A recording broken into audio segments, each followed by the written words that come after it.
see all of you. We are convening for the April 2026 Waiver Reimagine Advisory Task Force meeting. So this is awesomeness. And Katie, thank you for continuing to add seat numbers to people. So thank you. It's great. We will talk a little bit more about that in a second after people arrive. Let me see if I can share my screen. Which will only be for a short period of time. So you don't have to worry about that. Let me get everything here. See everybody. Perfect. So welcome everyone. It's nice to see you. Morg, good to see you. Perfect. This is great. So welcome everyone. So as a reminder, this is a public meeting that's being live streamed on YouTube. So everything you say will be recorded and available to the public. If you don't want your information made public, you may choose not to speak or can provide written comments afterwards. By taking part in the meeting, you understand and accept that what you say will be public. So we'll make sure we land that point. Thank you. And just a reminder on why we are here. And this is data that was collected from the task force members a few months ago. We want to be sure that we have funds for all those we love and care for to have the best setting and the best life. We want waiver recipients to remain safe and fully supported.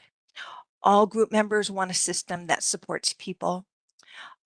We want care for the recipients of Medicaid waivers. And then broadly, we all agree on the importance of improving outcomes for people and ensuring that services are accessible, person-centered, and sustainable. There's a shared commitment, even though we may differ on the best path forward. And I share that so that we are all centered here.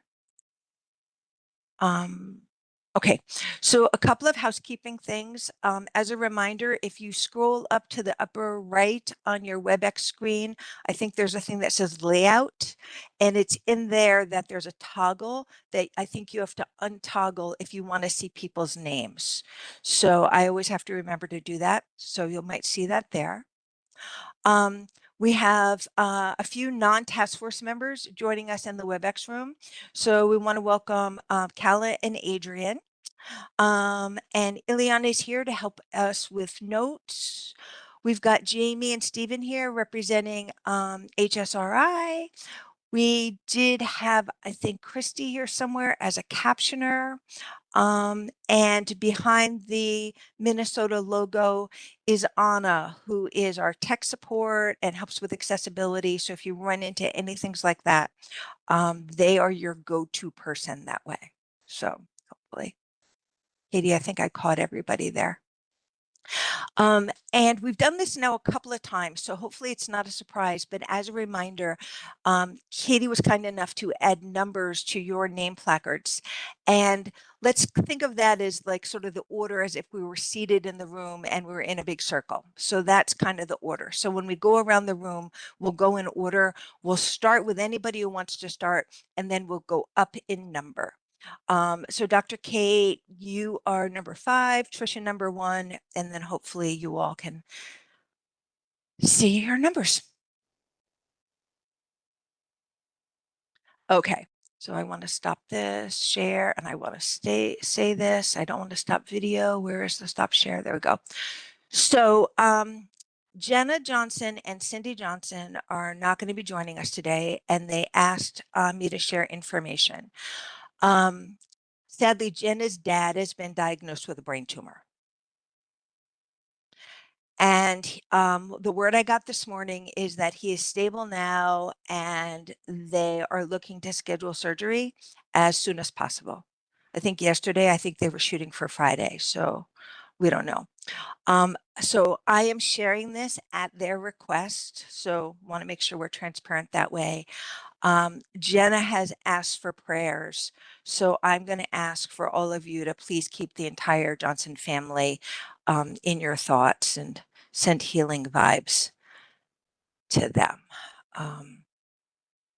So that was sad news to receive yesterday.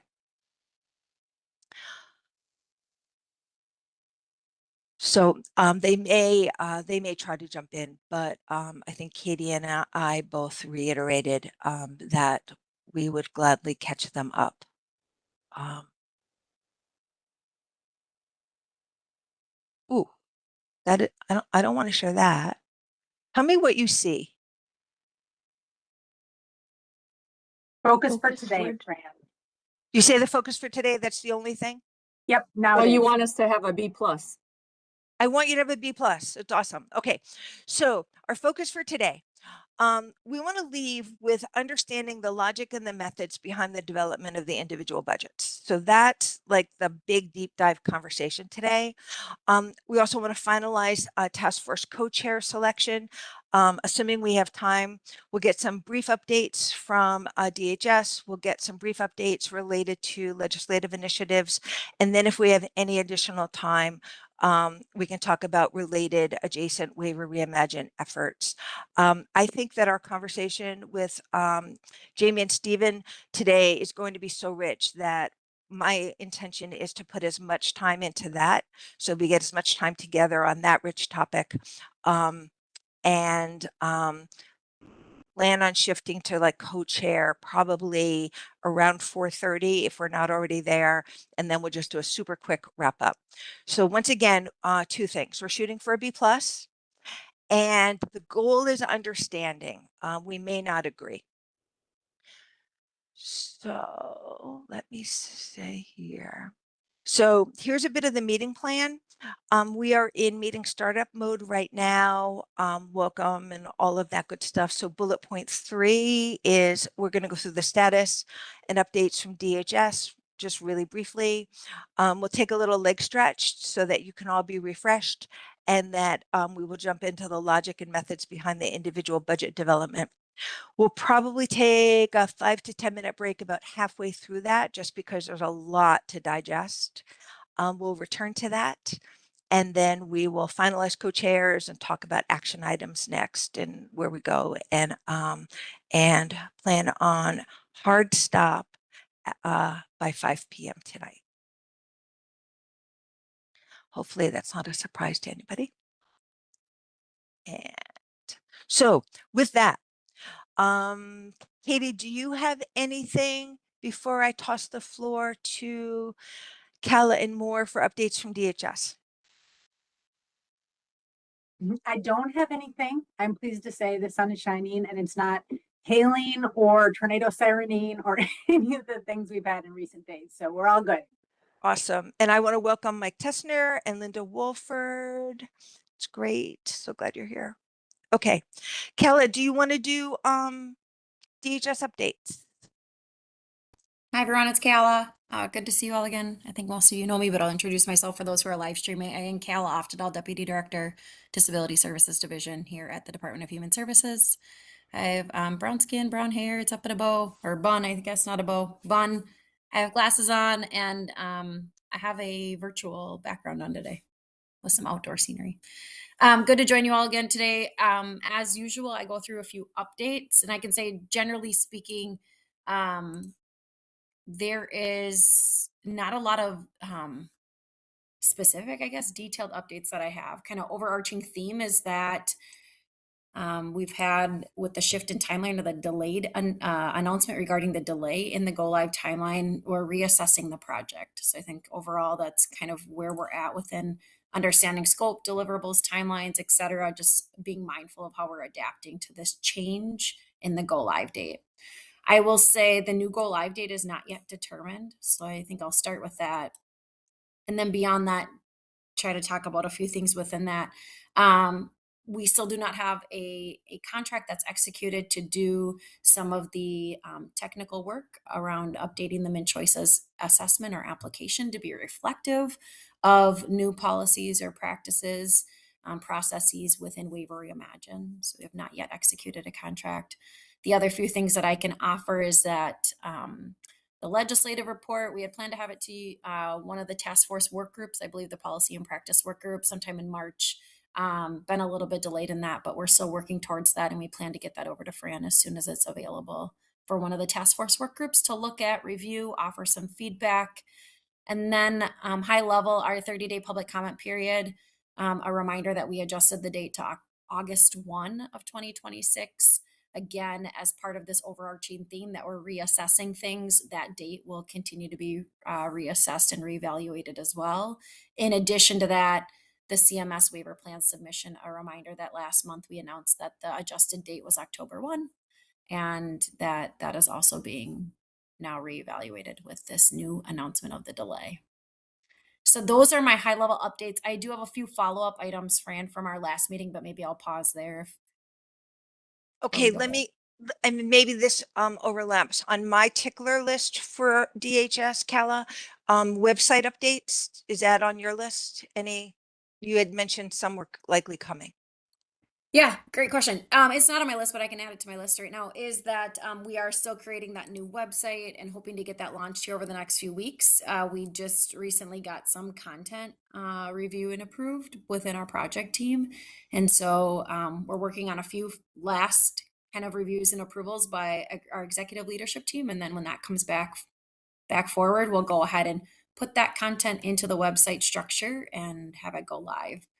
So that's still underway. Still working on getting that out there. Perfect. Linda Fairchild. So how is the House and Senate wanting to eliminate Waiver Reimagined impacting things? They're both seem to be, that's the main topic. So what does that impact? Katie and I will take that in a second. Let me have DHS wrap up and then Katie and I will field that. Kala, do Okay. you have other I'll updates? go Yeah. on to my the last few ones. So follow up from the last meeting. More specifically, we walked through that process map or that flow chart, and there was a request for us to update or better reflect the numbering that was used within that flow. And so we have done that. So I just wanted to acknowledge a thank you for that feedback and that we've gone ahead and made those adjustments. There was a follow-up conversation last month around the service menu for each of the individual support waiver and the residential support waiver, specifically a question around EAA, the service of EAA, and how that is Let's or not is use not jargon. allowable. Let's not use Sorry. jargon. Yep. Let me just make sure I get this right. Environmental accessibility adaptation, I believe. Let me just double check that that's right. Moore's Environmental giving you a thumbs up. accessibility adaptation, EAA, which is specific to home and vehicle mods, how that right now was planned to be available under the individual support waiver and not the residential support waiver. And there was some feedback here about, as well as we've gotten some feedback outside of this setting around if there's opportunities to look at that a little bit further or how that's going to impact then the residential support waiver services, specifically family residential services was the ask. So we are taking that back to look at that. We are exploring if there's a difference between when the person owns, for example, the vehicle or when it's owned by the provider. We're also looking at if there's, this word I get wrong, amortized calculations. I hope I said that right. Amortized calculations and how that needs to be accounted for and how we kind of spread out the value or the cost of that over a period of time. And then also looking at allowable exceptions. So looking at if there's an exception type that may be supportive of environmental accessibility adaptations and the residential support waiver. And if so, if there's allowable ones, what that process and what those types might be. So all to say, we're further exploring that. So I appreciate the feedback on that.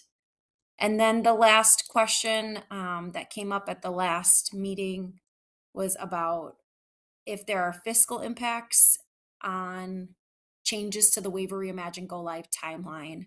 And there were 3 specific scenarios, and I can throw these in the chat, that we were asked to follow up on as far as how do these 3 scenarios impact our timeline and impact Minnesota's fiscal condition. And so just wanting to share that We haven't done fiscal analyses on those 3 specific scenarios that was asked at the last task force meeting. And we, at this point, that's not part of our plans. Where we typically see that type of analysis is when there's a bill requiring DHS to do that. Then we typically conduct that further analysis and share with the legislature. So just wanted to acknowledge that we have dug a little bit deeper into those pieces. And I will throw those in the chat about what those 3 scenarios were. Thanks, Kala. Anything else? Does that cover the biggies from DHS? Yeah, I think so. Okay. Any questions for DHS before Katie and I jump in regarding legislature stuff? I do have some questions. Kella, thanks for that information. Will the updated process flow chart and those things, are you going to make those available? I think On they the web? are. Let me do. Oh, there. I think Okay. they're already out there. I think they were published a few weeks back, but let me double check. I can go look at it. Okay. And I would argue it still remains a working document, right? As we refined things. So, yeah. Absolutely. Yeah, I just was Yep. curious what the changes were that were made. Yeah, so I can pull it up really quick to show you, but it is on the website currently. And let's see here. I'll just show you really quick if you're okay with me stealing the screen for a second here.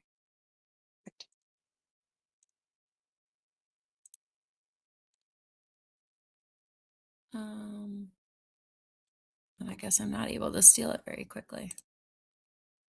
Okay, I'm having a hard time.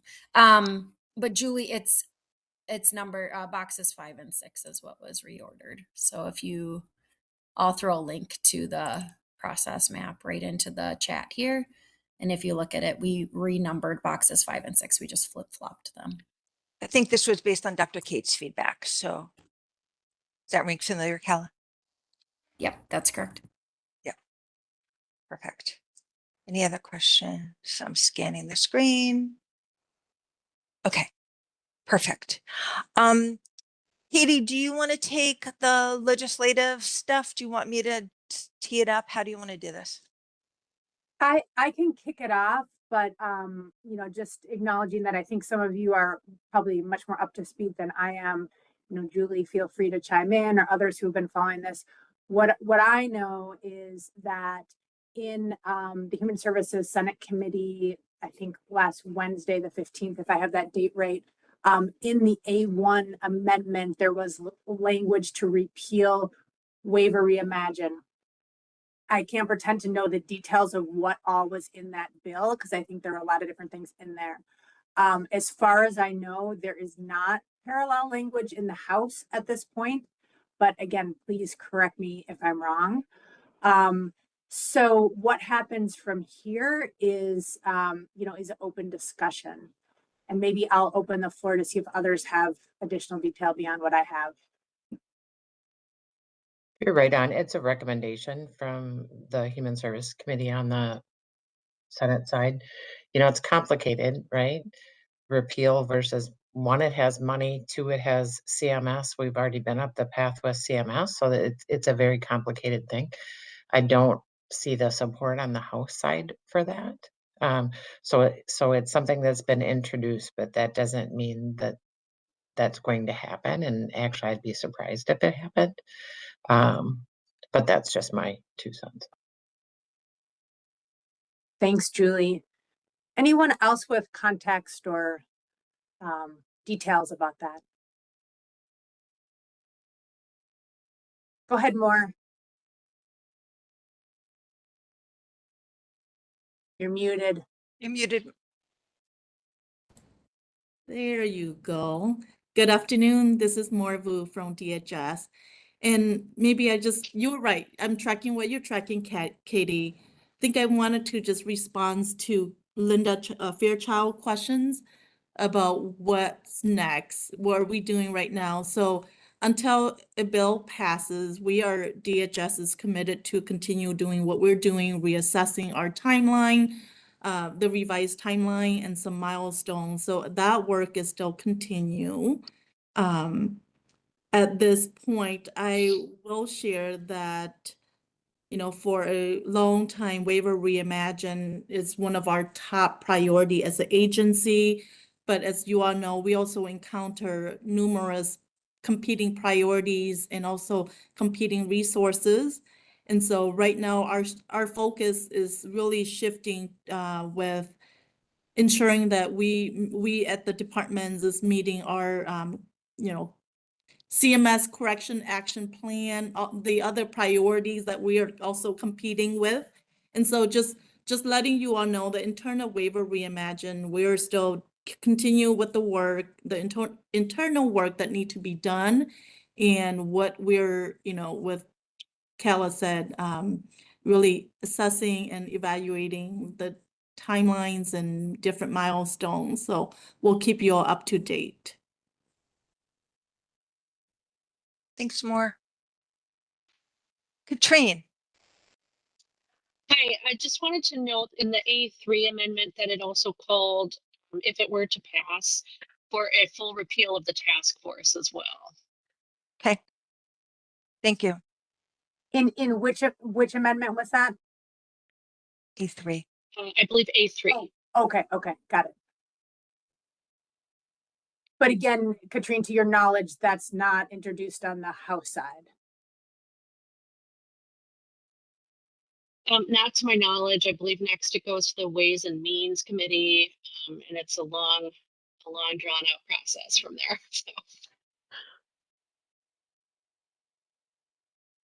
So, you know, to the task force members, as Fran and I and Kala were talking before this meeting, I mean, you know, anything can happen in a legislative session. So you never want to take anything off the table, but you also don't want to, you know, kind of have a knee-jerk reaction to something that you see coming through a committee.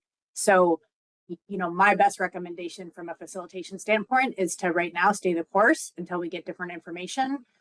Session is speeding right along towards its endpoint. So if there are changes or adjustments, that will become clear quite soon.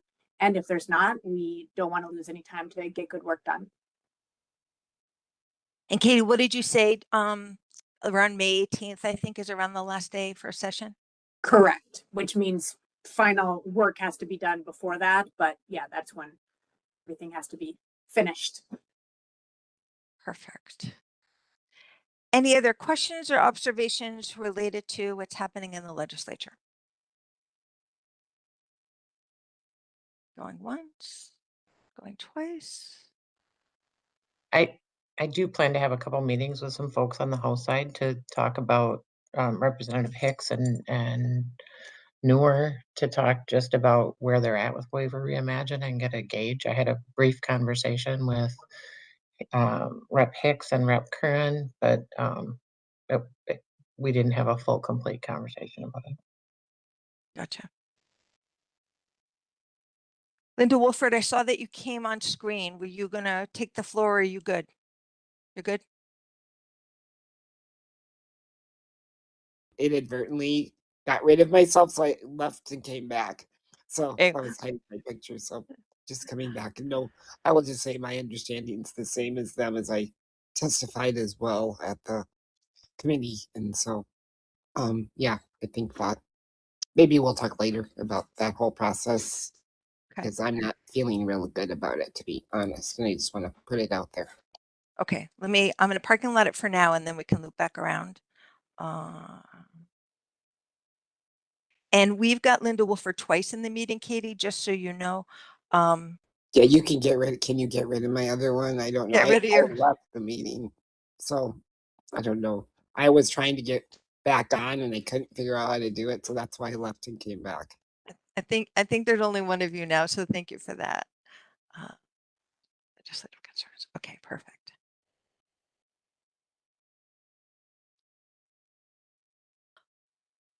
Awesome. Katie Pratt, are you good if we continue to roll? Okay. Absolutely. Yep. Perfect. That's great. So we want to tee up this meeting today, building on some of the lessons that we're taking away from some of the prior meetings.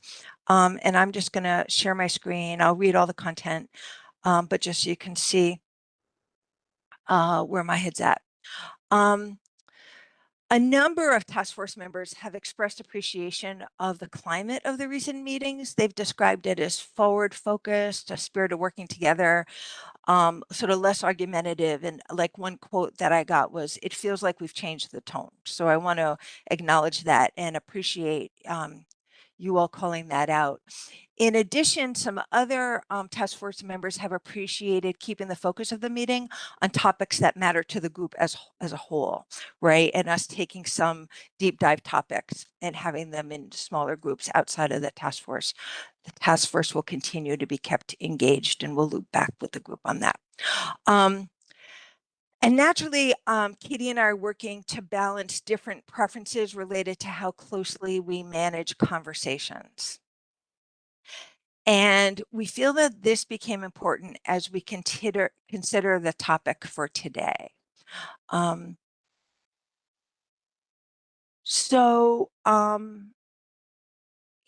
Here's where our heads landed, and Katie, definitely jump in, but we know that there's a lot of energy surrounding this particular topic, that people care, the potential impacts are real, and the situation is dynamic.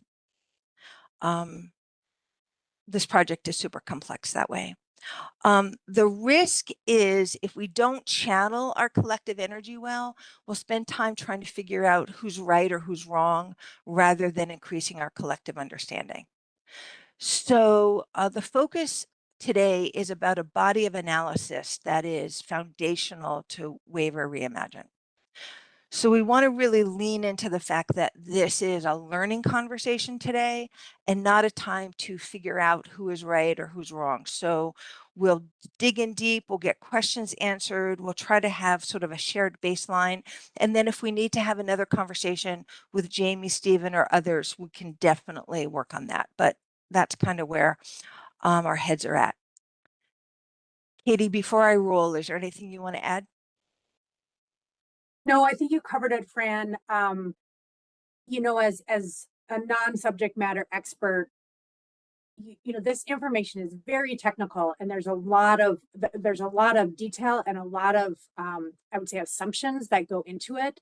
And so one of my hopes for today is we get to the end of the meeting and we feel like we've synced up our information a little bit and better understand what the you know, what our assumptions are and kind of daylight those. Again, we may not get as far as, oh, I agree with that, or, you know, I agree with your logic, but if we can at least be understanding each other in the same way, that'll I think be really interesting. And for me too, because I'm like, I hear it this way, which is it? So I will be looking to all of you too to help deepen that understanding. And Katie, I think for you and I, when we identify disconnects, let's identify them, we'll capture them. We may not resolve them today, but let's at least inventory them. And so we know where we need to go next. So you're good with that? Yep. Perfect. I saw you nodding. So with all of this in mind, here's what Katie and I are proposing. We intend to pause periodically. And this is not to slow us all down, but to make sure we're working in a way that increases our shared understanding. So we want to just be thoughtful about that. We plan to go around the room, thus the numbers that people have, to assure that we hear from everyone. So wherever we start out, that'll be the starting number, and then we'll go up from there and then go back around. If you're not ready to say anything, no problem, you're welcome to pass. We'll try to go around again and make sure that we hear from everybody. To begin with, we're going to ask that you route your comments through Katie and me so that we can help clarify points and make sure we're speaking the same language. It also allows us to hold some of the energy of the room and keep our conversations forward focused. So that's what we're asking for. Trisha, I'll come to you once I finish this slide. So as usual, we're going to ask that you practice good virtual meeting behaviors. Please turn on your camera if that works for you and you're comfortable with it.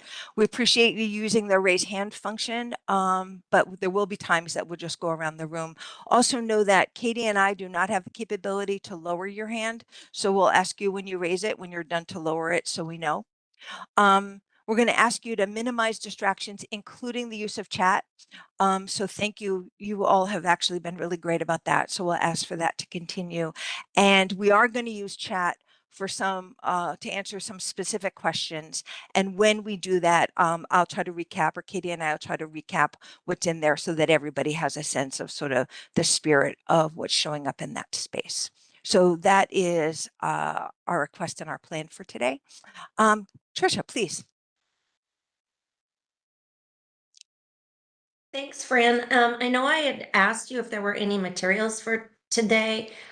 Just considering the nature of the complex information that's being shared, tell me I'm missing something, because I would love to have something to look at here other than all of your beautiful faces. Yeah, thank you for that. We were working on the materials right up until right before the meeting started. So there was nothing we could get out in advance. And we really want this to be a dialogue. So the information is so rich. We want to make sure that we're sort of hearing it together. So we'll make sure that it's available. And then if there are other conversations that have to happen coming out of this, we will definitely work to schedule that. So we think of this as like the part one of like the shared learning. And then any things we don't get to, we'll make sure we land. Katie, other thoughts on that?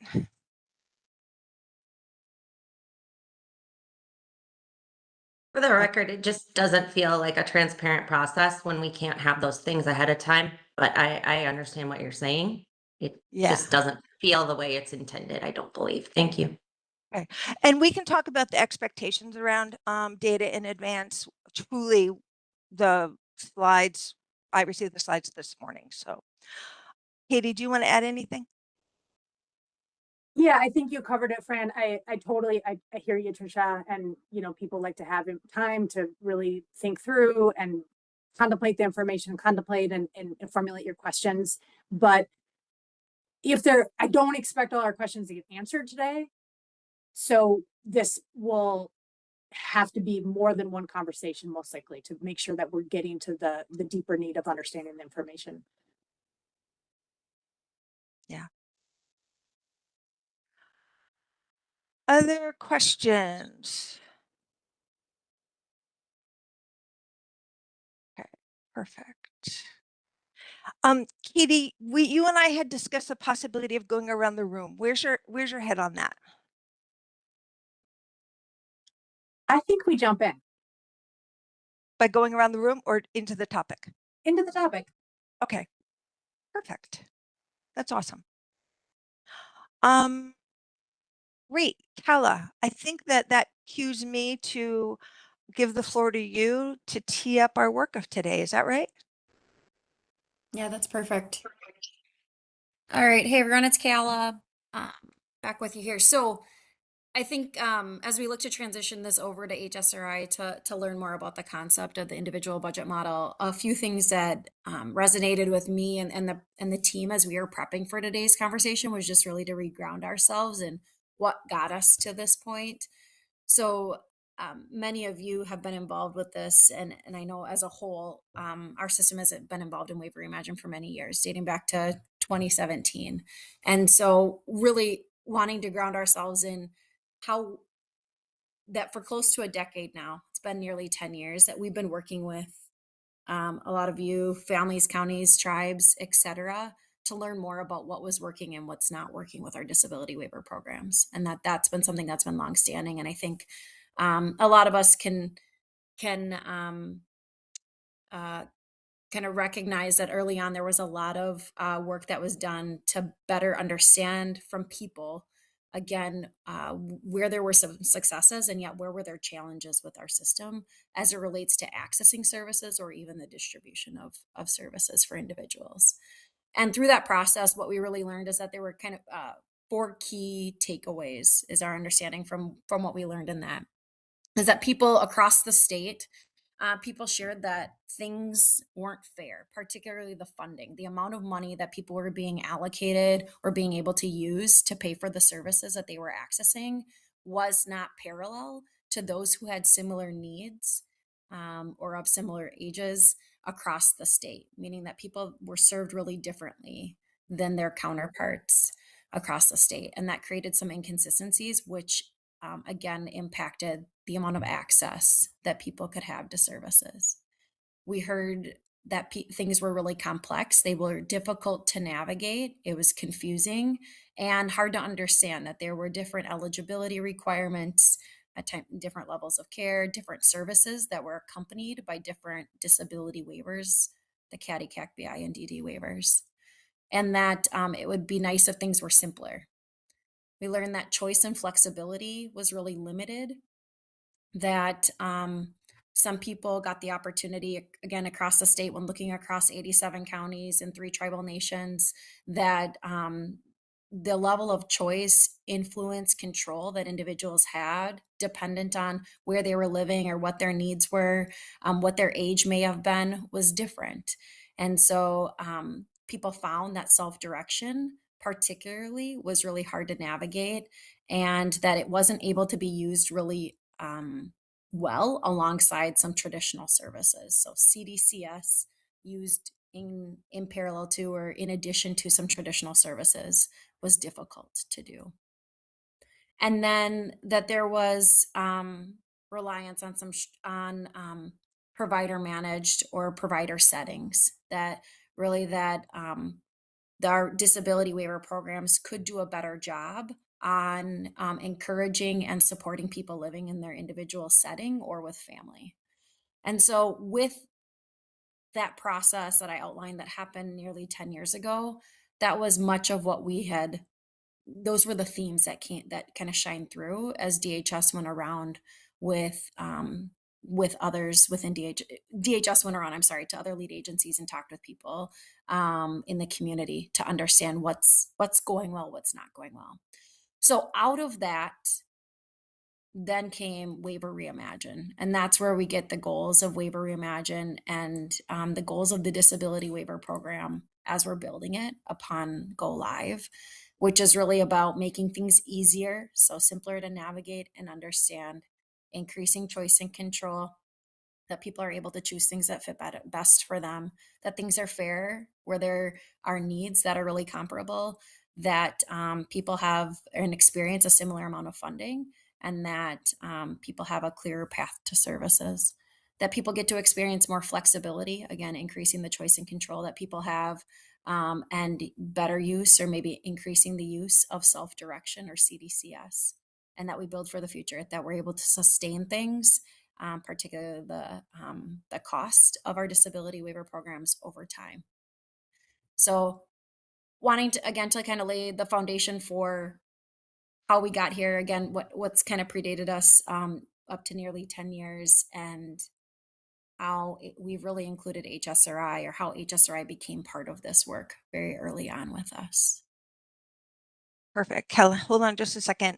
Linda, I'll take your hand in just a second, but let me just tell you that what we're thinking about doing is having Jamie and Steven sort of do a chunk of the presentation kind of uninterrupted. Then Katie and I may ask some clarifying questions when as Steven and Jamie are presenting. And then what we'll do is go around the room and get your questions and points of clarity and all of that. So we're going to just do this in a very systematic way. You all have known me well enough to know that I tend to be pretty methodical. So we'll do it with a little bit of structure to it. Belinda Wolford, I see your hand, please. Yeah, what I wanted to add here is I feel like there's one missing piece, Kawa, and this was probably before you started as deputy director, is that there was another goal early on that we were trying to also be more inclusive on the waiver system, because 85% of those being served were white and 15% were people of color, as compared to CFSS, for example, where 66% of people on that program are people of color. And so it's almost the exact reverse. So another goal was to try to create some parity or equity there, with having more people on, getting more people of color on the program, more awareness that this is a group that, groups that have been left out, because partly what you said, based on the complexity, the differences in where people are served. But I think it's important to keep that in mind. So I wanted to put that out there, because that was one that when I was at DHS and Heidi and I met with people was a major goal that we said was of Waiver Reimagine. So that's why I'm adding that. It's not that I didn't want to wait to be part of it, but I think it's important to throw that out there. Thanks, Linda. Well received. I appreciate that. That's great. Perfect. So Kella, do you want to introduce Jamie? I think is who we're tossing the ball to next. Yeah, sure, absolutely. All right, so Jamie's with us today. So for those, I think people maybe heard Jamie Petner-Array comes to us from HSRI. She's the co-director and been working alongside us, state of Minnesota, with Waiver Reimagine for many years. Been along with the project, I believe, since the beginning of it. So with that, Jamie, I will pass it over to you. Yeah, and I'm going to ask that we just take a minute and pull up our slides. I think Stephen is going to help with that. We have some slides to walk through today. We hope to kind of, help you see some of the things that we're seeing. So if we can get those up, I think that will help to inform our conversation a little bit. And also just want to make sure everyone can hear me. I know sometimes my sound gets a little wonky. So if that happens, if somebody can just kind of butt in and let me know, that would be really helpful. So if you'll just go to I think 2 slides down, I think Kella kind of covered the Waiver Reimagine goals, and then we got to hear some more history about them. So I'm just going to kind of dive into our role in this. And we have a bunch of things we want to walk you through today. So as Kella already said, my name is I'm Jamie Petner-Array, and I'm the co-director of the Systems Redesign Collective and a senior policy associate at the Human Services Research Institute. I have gotten to listen into all of the task force meetings to date and the RAC before that. And so I've really gotten to hear about who you all are. And I wanted to give you just a little bit about my background. I actually kind of got drawn to this work because I had a friend who had intellectual disabilities in high school. So whenever I graduated high school, I started as a direct support professional and I supported adults in their homes. Later, when I finished up my bachelor's degree, I became a case manager and then worked to kind of help people coordinate their supports. After that, I worked for over a decade as a special education teacher. And in that role, I supported students with kind of the most significant disabilities in our district. I worked with kids who were served in residential treatment centers. I worked with kids who had really intensive medical disabilities who were unable to attend schools. And so I would come and visit them in their homes. And I just really reflect so fondly on those experiences. I've learned so much from families and, what they do to really help people achieve their goals in life. So it was just something I cannot ever forget, really impactful on me. I also was a Leadership, Education, and Neurodevelopmental and Related Disabilities, or LEND Fellow. I think some of you might be familiar with that. Stephen, your screen is kind of changing sometimes, and I'm seeing a file structure, I think, so just letting you know. Then I supported effort to put alternatives to guardianship legislation in place in New Mexico that was successful. And we were collectively pretty proud of that work to protect the rights of people with disabilities to make their own decisions. I sat on a human rights committee, and that was where we looked at, protecting the rights of people who had committed crimes and kind of reducing the restriction that would be, resulting from that. I completed postdoctoral work at Queen's University in Ontario, Canada. And my work there was really to support the Social Inclusion Act. We did research to kind of look at how people could be socially included in their communities. Since then, I've been at the Human Research Institute for the last 11 years. And all of those experiences really kind of led me to see how people with disabilities aren't always in control over their supports and services. And, how sometimes they don't necessarily have the support that they need to make decisions, to navigate services in a way that makes them fair for them. So what has really drawn me to this work is promoting that autonomy of people with disabilities and making sure that they can control the supports and services that they receive. I am a huge fan of self-direction. I love anything related to self-direction, and really feel like some of the work that we get to do in my current role at HSRI advances self-direction in a way that I think gives us kind of hope that more people in the future will be able to take on those roles of really kind of being the voice behind why all of their services are in place and how and who provides them. Getting this kind of national purview of seeing into how these disability systems work all across the United States and even in other countries, I've really come to learn that it's important that we can promote equitable and sustainable systems. We really want to make sure that people are getting the supports that they need, that they don't have to come in, with a degree in advocacy to know how to navigate their services. They were kind of setting the starting point for them to really make it equitable across the board. And unfortunately, I work with a lot of states that have wait lists. And so kind of keeping that long-term sustainability in mind is something that is really important to me. And I think, some of the work that we take on gets to do both of those things, where we really get to look at, the long-term sustainability and promoting choice and control for people with disabilities. I am pretty excited to finally be talking with you all today. I said I've been following your meetings and everything today. It's been just incredibly clear to me how committed everyone in this group is, how powerful you all are in bringing your advocacy forward. And I can understand that a big change like this is really something that you all want to understand, that you all want to get behind. And that you all want to kind of raise any challenges that it brings for you. So my hope is that today we can kind of share a little bit about the research that we've done, what we've learned over time, and that there will be a chance for us to come back maybe in future meetings. And when we're kind of all coming from that same place and you really understand the details, that you'd be able to bring kind of pointed changes that you think would really make Waiver Reimagine better. Like I know right now, some of you are helping DHS to kind of think through those exceptions policies and implementation plans. And I think with the delay in Waiver Reimagine, there's definitely some more time to continue to refine those plans. So I'm really looking forward to hearing your feedback. And also my email is on here.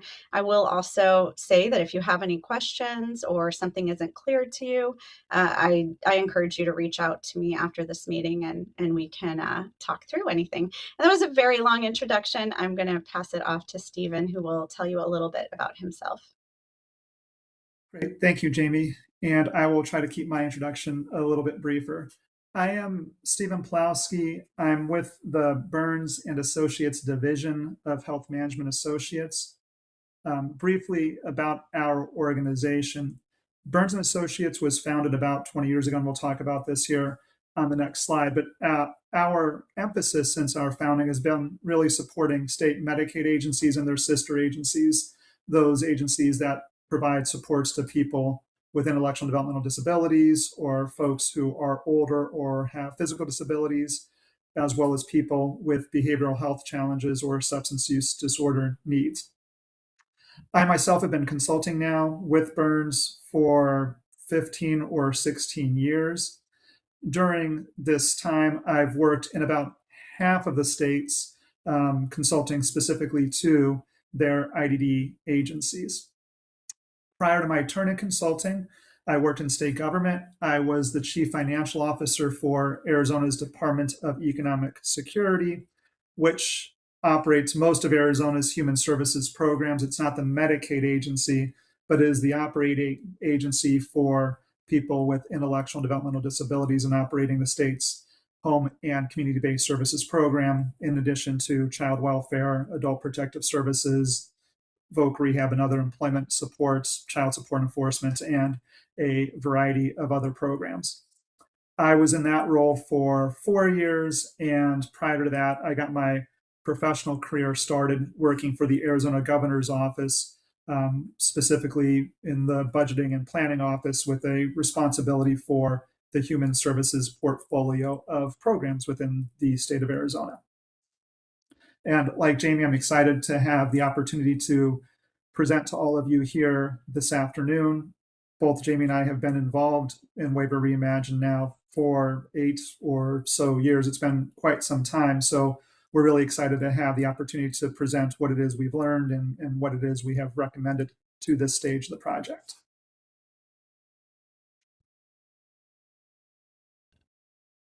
Thank you, Stephen. Stephen and I were both around before Waiver Reimagine had a name, so that's how long we've been here off and on. But it's really been such a good learning experience for us.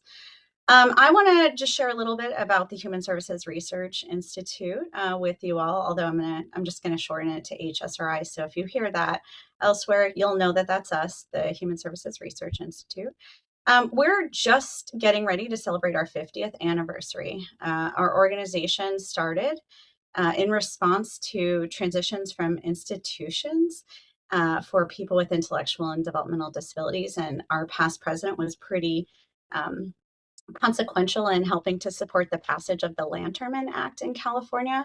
That was some sweeping legislation that guaranteed the rights of people in California to receive services in the community. So our roots at HSRI are really grounded in that community support.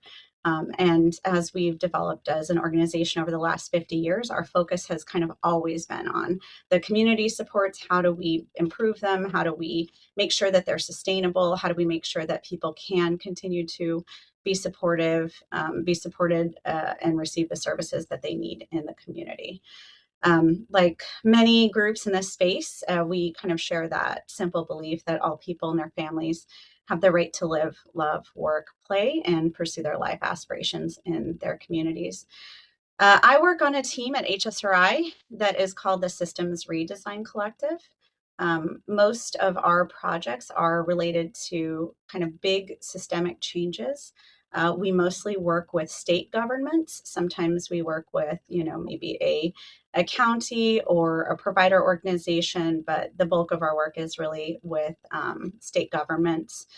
And our work usually revolves around looking at changes to the waivers themselves. Like, is the current way that the services are funded through the waivers, is that working well? Is there something that should be changed?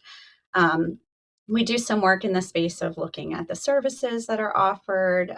How is the state measuring quality? How are we looking at the quality of those services?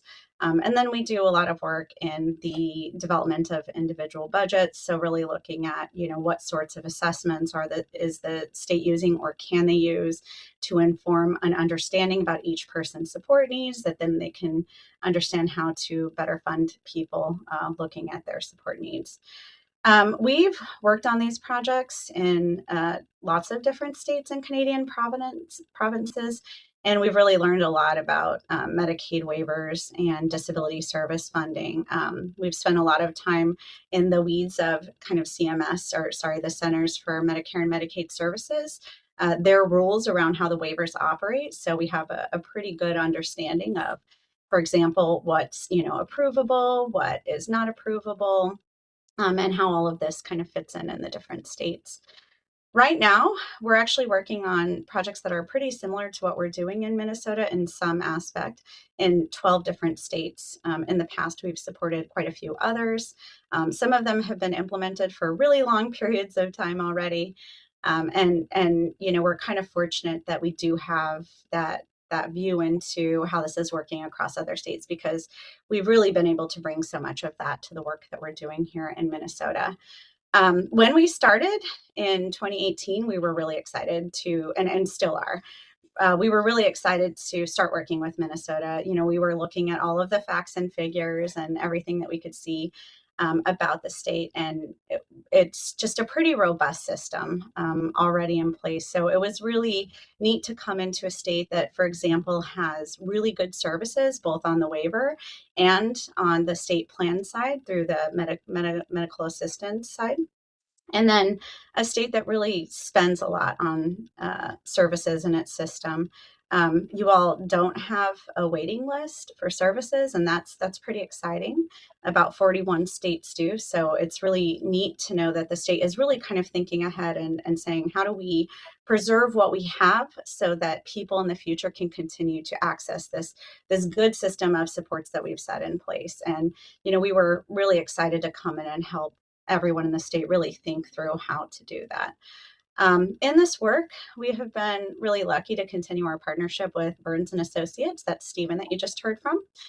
Stephen and I are unsure because our partnership happened prior to when he and I both started, but we think that our organizations have been working together for somewhere around 2 decades. And it's a nice blending of, our deep knowledge of kind of policy at the federal level, the state level, and our team has some really rich research experience where we're able to apply the methods of research to our work in a way that helps us to kind of better understand things. And then, when we do all of that, we don't want to land on recommendations that are unattainable. So getting to work with the Burns team, we're able to say, here's what we think are the best ideas. How much do they cost? Is that something the state can afford? Because that for most states is a pretty, critical step to cross. So it's been a really nice partnership between our two organizations. And I'm going to pass it off to Stephen to share a little bit about Burns and Associates. Great. Thanks again, Jamie. And as I mentioned a moment ago, Burns was established about 20 years ago. I joined a couple years after we founded the organization. And as I also already shared, our primary emphasis since our founding has been supporting state governments. Most of our staff are former bureaucrats, so that really is where our hearts lie. We believe in efficient and effective government programs. One of the comments that was made earlier on this call, for example, was thinking about equity, and that could be obviously based upon individual characteristics like the example, but also thinking about that geographically as well, thinking that across different diagnosis groups, and really ensuring that as states are making decisions, they're doing this with a lens towards what the data is telling them, what direction the state's looking to go, and obviously the impact on the individuals who ultimately rely upon services. So within the HCBS space, we do an awful lot of different things. We're involved in quite a few projects around provider reimbursement. If you look at the track record that we have in that particular space, the recommendations that we have made have guided literally billions of dollars of investment within systems across the country. And the intent there is once the state's asking providers to deliver upon something, we believe that they ought to pay rates that allow providers to fulfill those expectations. And so when we're thinking about being effective and efficient, it really comes back to what the state's looking to accomplish and then guiding the resources in the direction that is necessary in order for those goals to be carried out. In addition to provider reimbursement, as Jamie made some reference to, we do an awful lot of other quantitative analysis. We support projects such as this where we're modeling the impact on individual budgets. How is that going to result in changes for people who are currently receiving services at the individual level, at the provider level, at the system-wide level? As Jamie mentioned, our two organizations are frequent collaborators. Within this engagement, to be clear, we are a subcontractor to HSRI. Depending upon the engagement, sometimes we're the lead and they're the sub. And in this particular engagement, as I said, they're the lead and we are subbing to them to provide some technical analysis and to provide support in terms of operational decision-making, implementation, planning, and the like. And although we are two different organizations, as Jamie mentioned, the two of us, have worked together probably on dozens of projects to this point in time, and within our two organizations, even more than that. So we are frequent collaborators and are, as I said a moment ago, happy to be working together with the fine state of Minnesota and the Department of Human Services.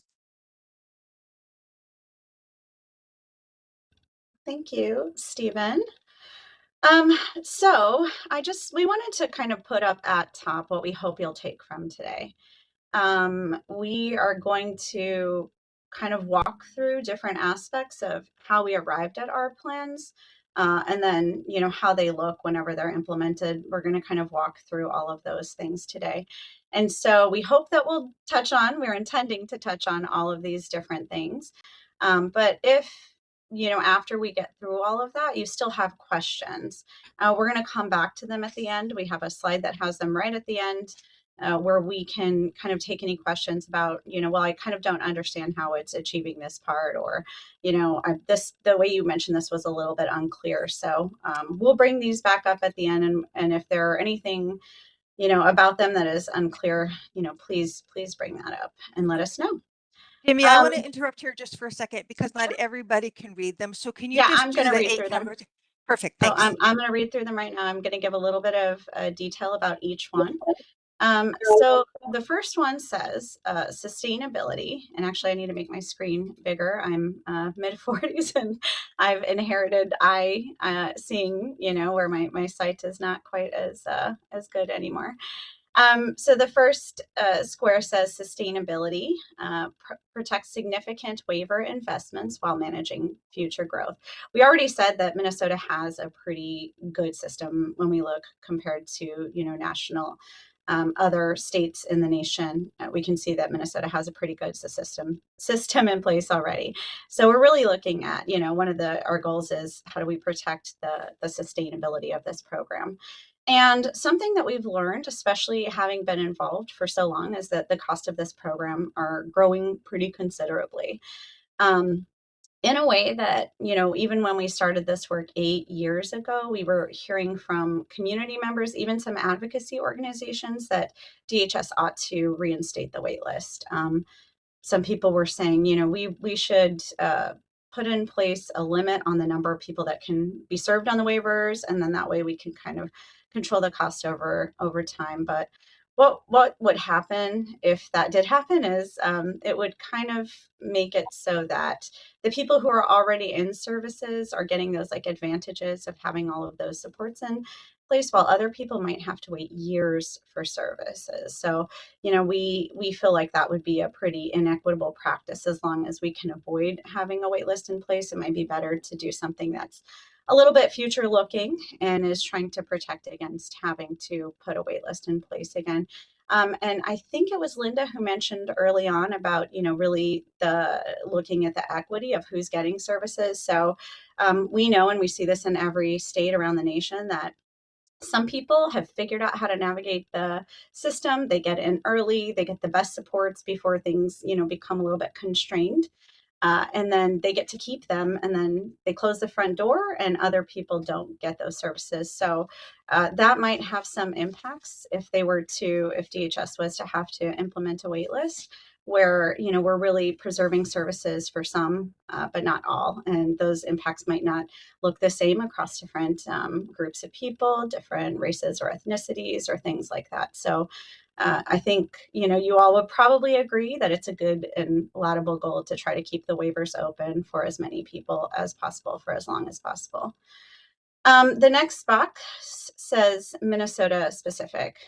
So one thing that I think is probably important for you to know is that everything that we're kind of talking about today is, sorry, I'm going to read the whole thing. It says Minnesota specific budgets based on current authorization and service use patterns in the state. So we do have that kind of national look into everything, but everything that we're talking about today is really based on things that we have learned in Minnesota. They're based on your sources of information. They're based on the services that are available in Minnesota. They're based on the min choices that you all use in Minnesota. So everything that we've done is completely developed from scratch for the state of Minnesota. The next box over to the right says sufficiency, and it says budgets built to exceed current service use for most people. So we think this is a really important point because we know that it doesn't meet the needs of all people. I'm going to talk about that in just a second, and we're going to hopefully dig into that later in this presentation too. But when we've done this work in the past, one of our explicit goals was really making sure that we were reducing the impact to people. And so the way that we kind of judge that is, do most people have enough to meet their needs? And we found that overwhelmingly with the plans that we put in place in previous iterations, people would get the same or more than they do today. The furthest box to the right on the top says consistency, and it says standardized budgets across the state. I'm really going to hopefully explain some of the things that we heard. I know Kala kind of set us off talking about some of that earlier, but when we talk through our research, I'll explain a little bit more about some of the differences between counties. But we really, heard loud and clear that people wanted to have consistent budgets across the state meaning that counties were able to act more consistent, that everything, if something was being approved in one place, it was also being approved in another place. We know that right now there's lots of different ways of doing things across the state, and a lot of it is dependent on where you live. The first point on the bottom, on the left side, says equity. People in similar situations with similar needs get the same budget. So one of our charges very early on was that we wanted to really better match funding to people's support needs. So really kind of digging into, based on whether somebody has pretty low needs or somebody has really high needs, do they have access to the same level of supports? Will they get like the same amount of funding to purchase the services that they need? So we're kind of really looking at setting that basis for people to have equity in the state. The next box to the right on the bottom says self-direction. Budgets will be the same for those who do and do not use CDCS.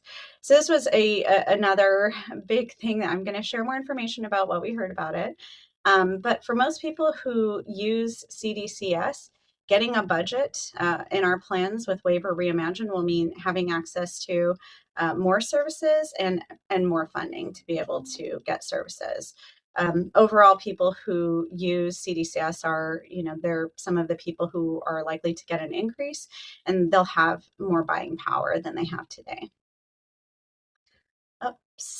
Choice, the third box on the bottom to the right says choice. People decide how to use their budget based on a person-centered plan.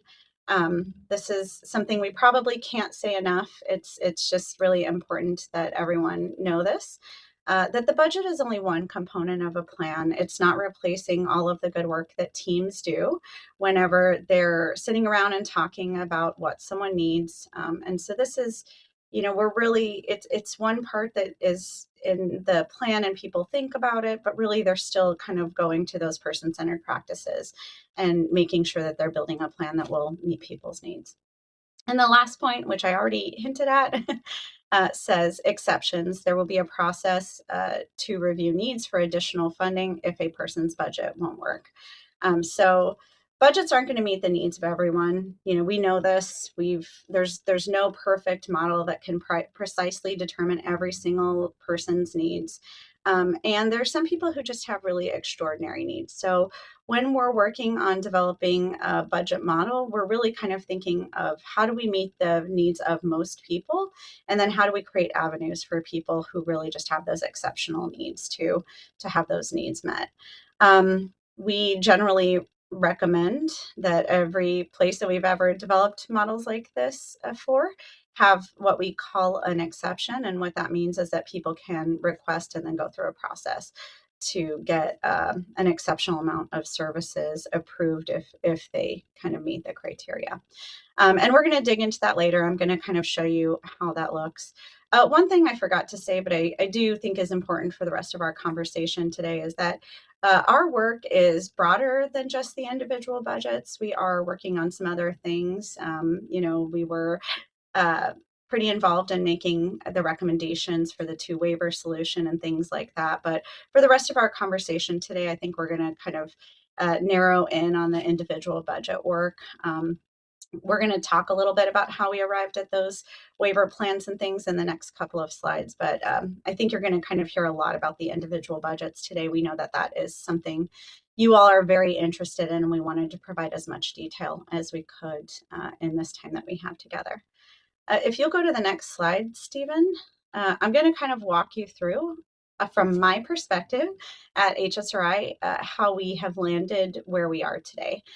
We have just done a ton of work to get here, and I'm going to talk through some of the things we learned along the way. I think that can kind of help us help maybe you understand why we included the recommendations that we did, and would be a good point for us to kind of resolve questions or maybe misunderstandings, or if something we think we know about the system is right and you will interpret it a different way. I think kind of hearing about what we learned might help with some of that.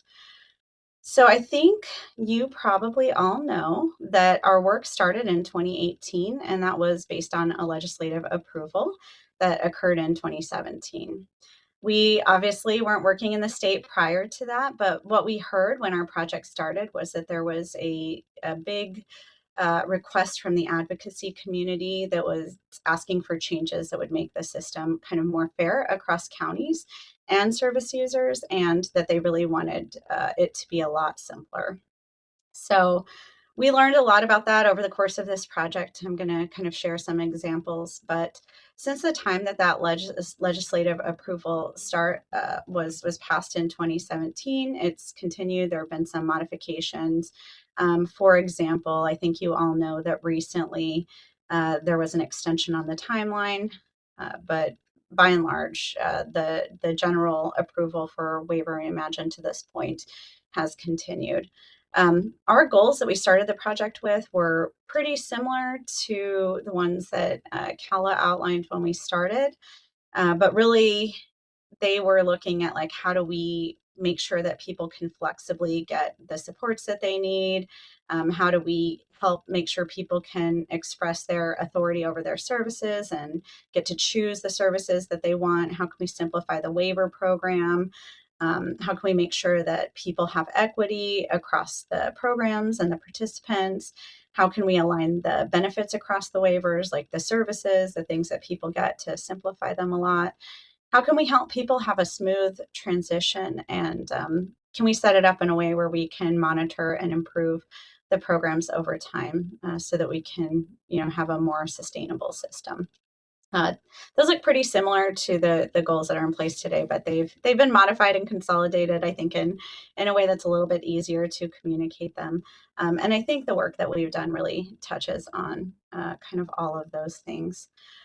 So I'm going to, yes. Jamie, I need to interrupt for a second, and I apologize for this, but I want to let Anna know we're getting feedback through a task force member that the captions are not coming through on the live stream. So I wasn't sure if Anna was seeing that in the chat. So I wanted to we need to get that figured out.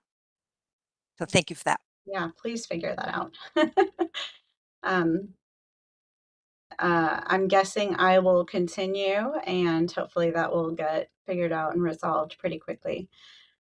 I am going to jump to this second box that says reduce complexity.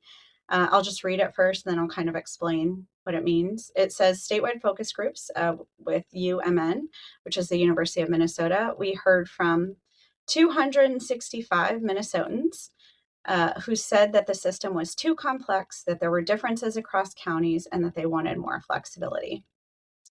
So early on in this project, we partnered with the University of Minnesota, and they conducted focus groups around the state. People in those focus groups, they said that the system was too complex. It was really difficult for people when they were coming into services. They were being faced with a lot of choices, like, do you want to use CDCS? Because if you do, you're going this route. Or do you want to stay on traditional services? Because if you do, you're going this route. Or maybe you qualified for more than one waiver. Which waiver do you want? And people just kind of didn't have the information that they needed at that time to make those decisions. It was pretty difficult for people to be faced with some of those decisions early on without having the information that they needed. They also said that some people knew how to use like the right words or phrases to get what they needed. I think they were really speaking to that. Some people are really good at navigating the system and others aren't. And people were kind of trying to reach out to their communities and say, well, like, hey, how do I qualify for this? Because I'm running up against some problems in my county. And having those conversations. And it was just kind of creating this complexity that people didn't really feel that they needed. They also mentioned that there were some pretty stark differences between the counties and the kinds of services that were offered, whether there was a conversation about CDCS, and even sometimes within a single county, there could be some differences if you had, one case manager versus another.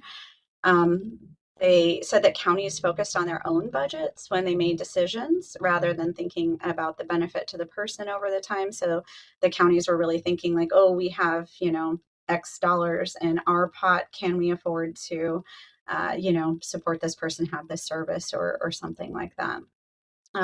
People loved CDCS at that time. They were really sharing that they were, enthused about it. They thought it really made their lives work well, but they wanted it to be fairer. They would share stories about, one county approving something that a person in another county could not have approved, and that the system was too siloed. If you have brain injury, you go through this route. If you have intellectual disabilities, you go through this route, and they don't always kind of talk to each other, even though we know that people just have much more, kind of holistic needs that aren't reflected in those. And they noted that people in rural areas struggled to get services. In addition to the focus groups that the University of Minnesota did, we had worked with an expert panel at that time. We're working with one now. I'll explain a little bit more about what that is later. We also worked with a county work group, and they really kind of helped us to understand and provided clarity around how counties operate. And we learned that the approaches that counties use really are very different, and how they decide on service plans. Some counties at that time told us that they were kind of already implementing, their own individual budgets. They had like some standards that they would make for determining service costs. And that would be happening in one county, but not another. And sometimes they said also that the way that the funding happened from DHS to the counties, the way it flowed that way, it did sometimes impact their decisions. For example, they might decide to add somebody to the waiver in a very minimal role versus, kind of bringing them in and giving them the same access that others had. We also heard about that struggle to decide which waiver to land on. If, for example, somebody qualified for more than one waiver. Later in our project, this wasn't in 2018, but over time we've done a lot of different things where we've kind of reached out to understand things better from different groups of people. And we conducted an applied review process where we kind of walked through if budgets were in place, if the waivers were changed, how would this work? And we really looked at like county level policy and saw that they were pretty different. So it's just another one of those things that really kind of confirmed that it was pretty complex and that there was a lot of inconsistency based on where people lived. In addition to what we did, we know that DHS met with hundreds of people over the, I would venture to guess it's probably a lot higher than hundreds, to discuss waiver Reimagine plans. I think early on, DHS staff would kind of drive wherever somebody requested them to show up, and they would kind of share some information about waiver Reimagine, talk about what, problems people were experiencing and how we could be thinking about them as we move forward. I know over time there were some surveys that were administered. There was the RAC before you all. There's the task force now. So there have been quite a few things where, we've have been trying to kind of understand, about this complexity and other issues that people are experiencing in the state. I'm going to move to the box in the right-hand bottom corner that says Create for the Future, National Waiver Landscape Review. We assessed all supports comprehensive and unified waivers, and we recommended 2 waivers to standardize services and offer future stability. So what we mean by this is we looked at waivers all around the country.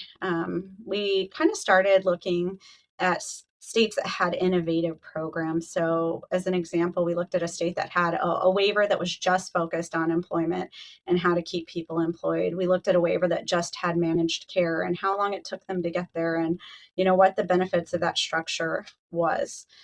We also reviewed all unified waivers. And what I mean by that is a waiver that serves the majority of the population in one single waiver. So, 90+% of the people who are getting services are just in this one waiver. And then we looked at all of the supports and comprehensive waiver combinations. When I say a comprehensive waiver, I generally mean a waiver that offers paid residential supports. Supports waivers usually do not. So we looked at all the states that have it kind of separated where if you need those group home services, you're served here. And if you're kind of living independently or with families, you're served here, much like what we recommended in Minnesota. Lots of states like Minnesota had different populations kind of separated into different Like if you're brain injury, you have to use this waiver. If you have an intellectual disability, you have to use this waiver. But the federal government made changes in 2014 that allowed states to combine different populations into a single waiver. And a lot of states have been moving in that direction. So it was a really unique opportunity for the state, to look at like, how do we serve people differently? And kind of based on those goals of, having a smooth transition, really thinking about long-term sustainability, offering that kind of consistency and aligned benefits for people regardless of their diagnoses. Just a lot of those things really kind of factored in. And we landed on the recommendation of using a two waiver system with one waiver that is intended to support people living independently with their family, and a different waiver that is intended to support people who use paid residential supports. I think you've already heard, but this really gives a lot of flexibility for the state in future years to kind of make changes to one waiver without impacting the changes of another waiver. So if there is at some point in the future time when DHS has to, put a wait list in place, they could put a wait list in place for just one of the waivers and leave one open to allow people to continue to come into services. And then, over time can kind of like look at modifying those waivers and just really making the supports much more targeted to the people who are receiving them in their kind of unique circumstances. The last box on this slide is at the top, and it says focus on support needs. National scan, 259 waivers reviewed budget models across the country, including interviews with state administrators, and recommended continuing to use min choices to determine support needs.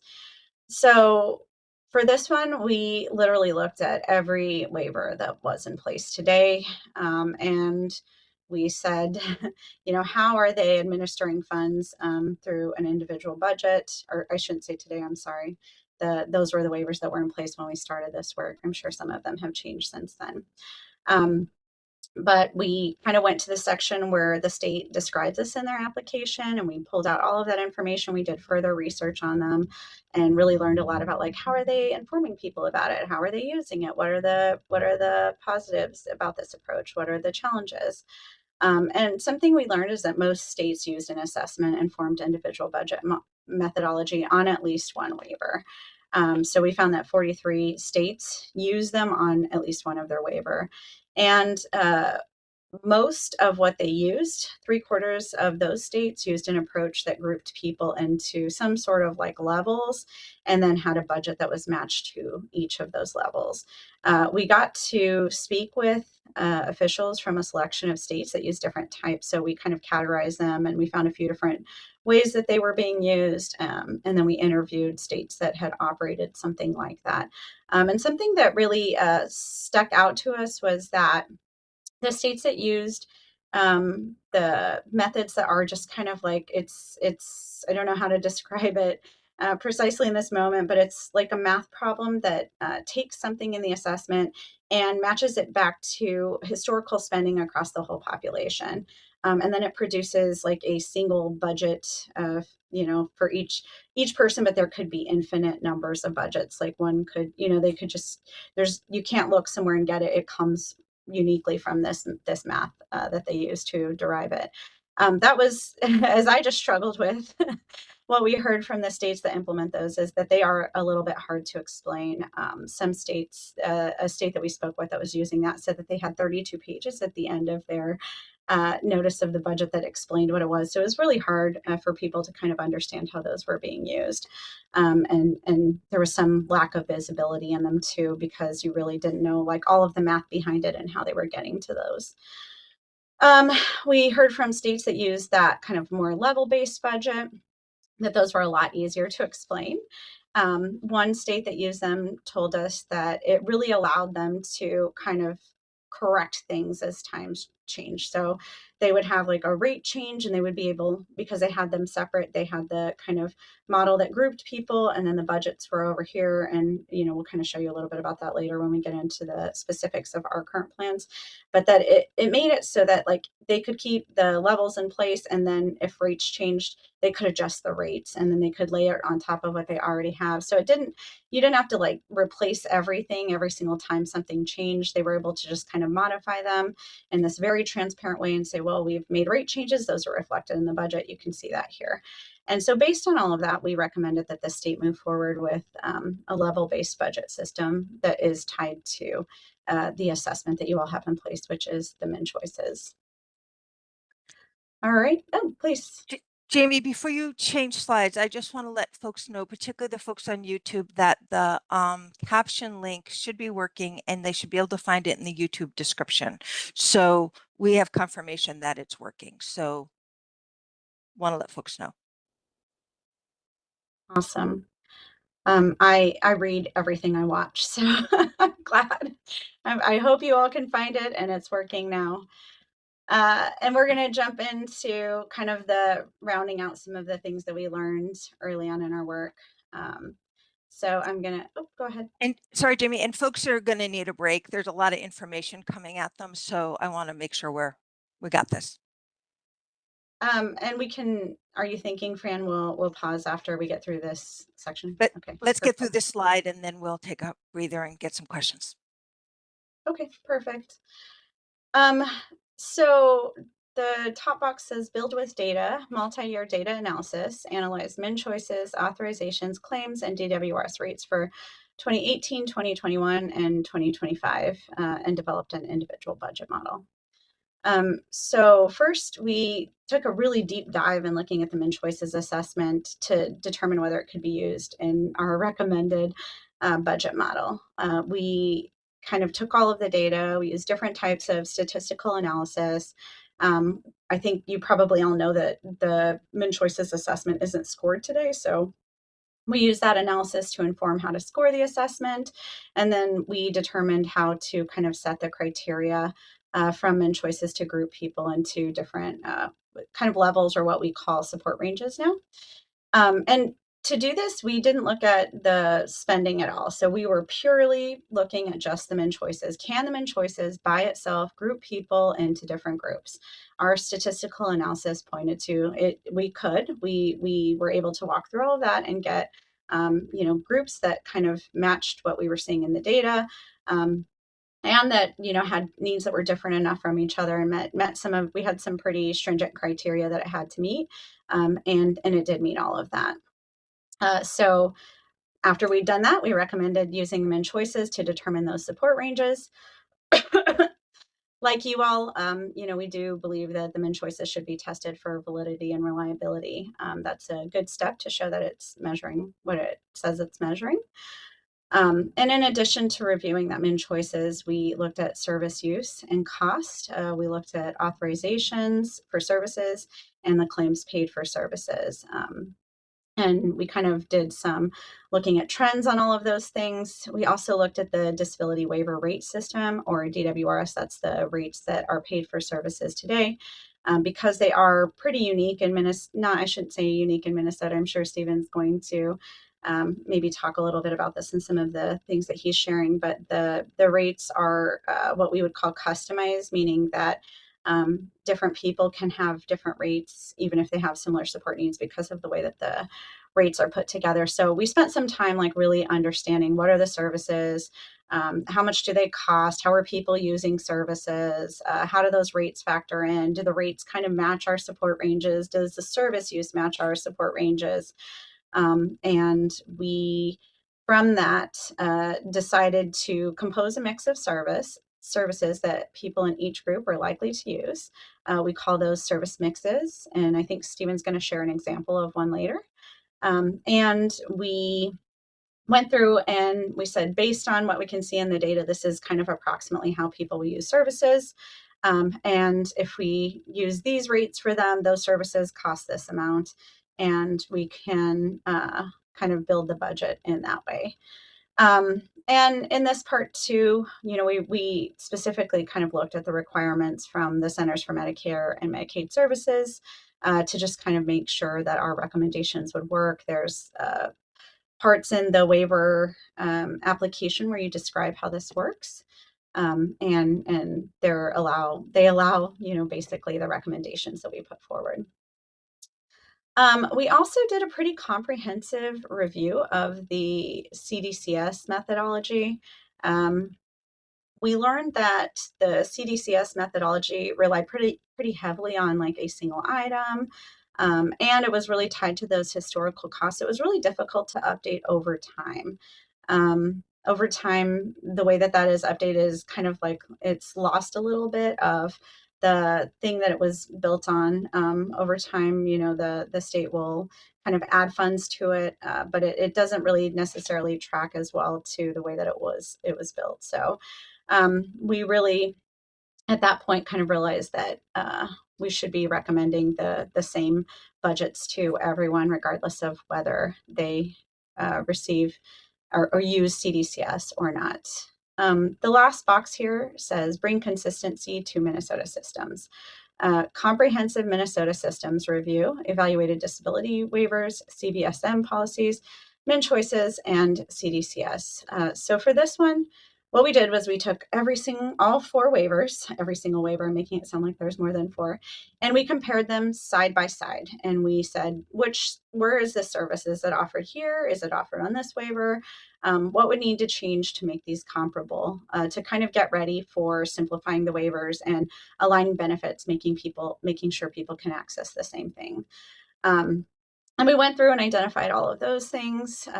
We did a complete review on all of the policies that related to min choices, waivers, budget, CDCS, and the community-based services manual. So if any of you have ever looked in that, you know it's a large volume of policy. We went and identified every single one, and we said this policy is a little bit problematic. Maybe it needs to change to align with some of the things that we're recommending here.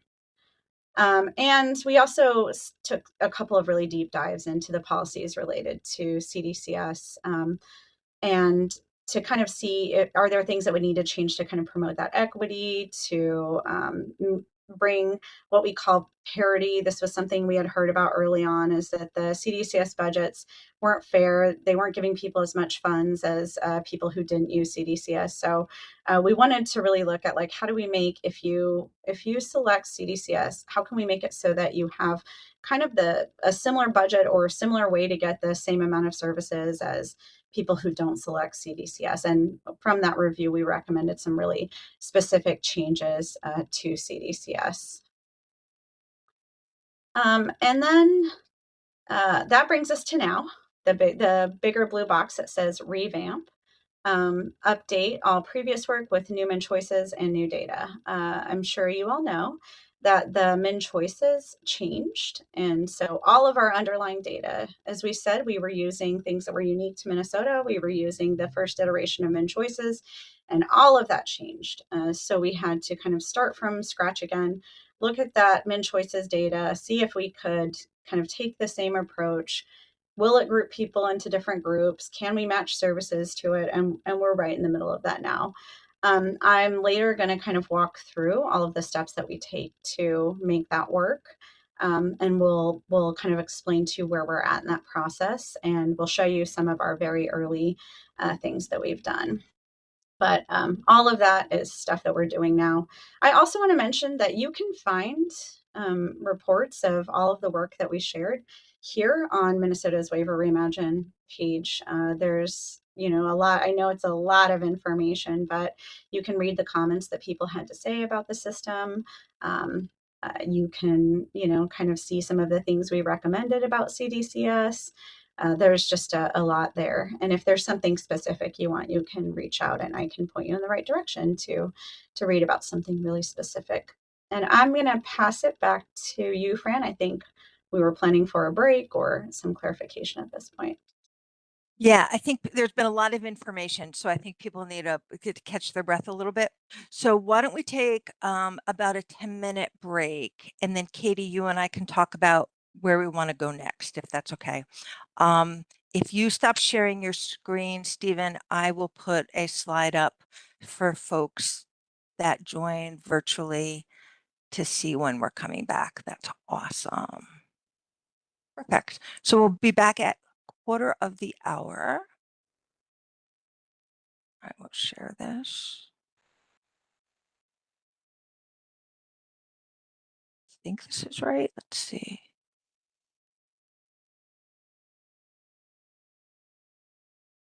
It all looks crazy. Katie, does that look right? Is it showing on Yes. break? It's right now. Yep. Okay, perfect. When we come back, do we want to go around the room, do you think? There's just been a lot of information. What are your thoughts? Yeah, I think so. Perfect. Great. I'm going to stretch my legs and then we'll come back, do a round Do of your questions. thing. I'll be here.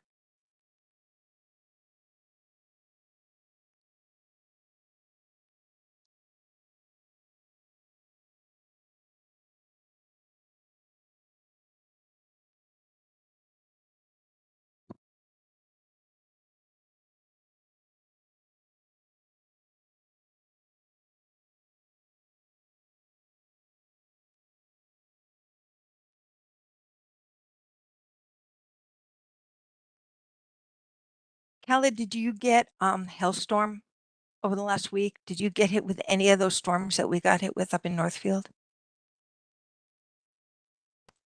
Can you hear me? Yeah. Okay. We didn't get hail, but others around us a little bit further south and east of us, or I'm sorry, west of us, got a little bit of hail. Actually, tornado touched down about 20 miles from me. So, No kidding. mhm.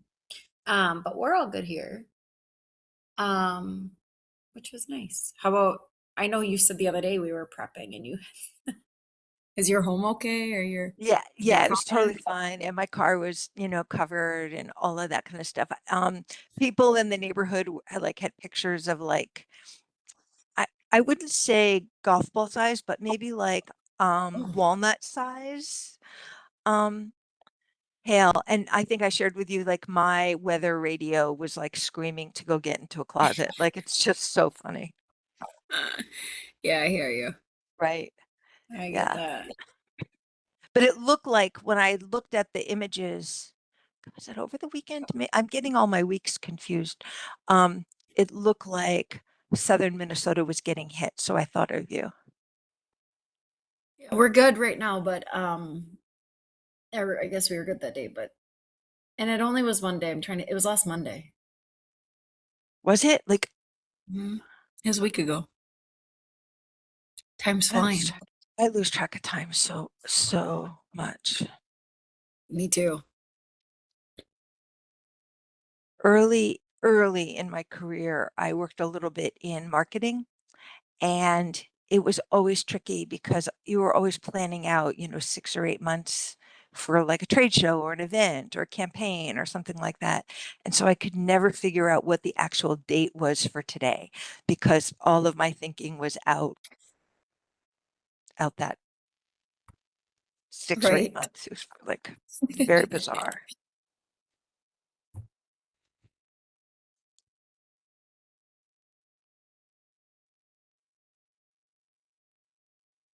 Okay, are you a basketball fan? Will you be watching the Timberwolves? Me, Yeah. I am not. I don't pay for TV. I'm cheap that way. Um, and so no, but you are, right? Well, I know you're a volleyball fan, but are you a I'm a volleyball basketball fan, fan? yeah. Yeah. Well, I kind of am actually.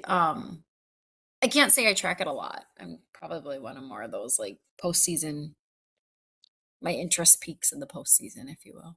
But Yeah. I'll Yeah. try to watch tonight. But I believe it's a late game. I think it's 9:30 Central. Ooh, So yeah. push I pushing it a root little for me. I root for the team. I support folks locally for sure. Um, but I don't know the game well enough, or I don't know sports well enough to be able to understand the nuance to really understand what I'm seeing. So I'm more apt if I were to go into a game to bring a book Sure. and just like support everybody else in their cheering. Love it. Yeah. Yeah. Love it. I have a friend that lives over by the arena where they play. And did they have a game on Saturday maybe?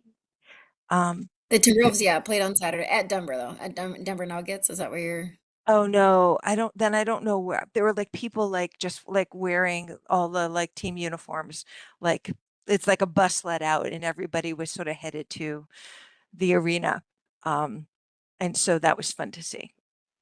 I'm pretty sure it was an away game on Okay. Saturday. Okay. So I wonder what team that was.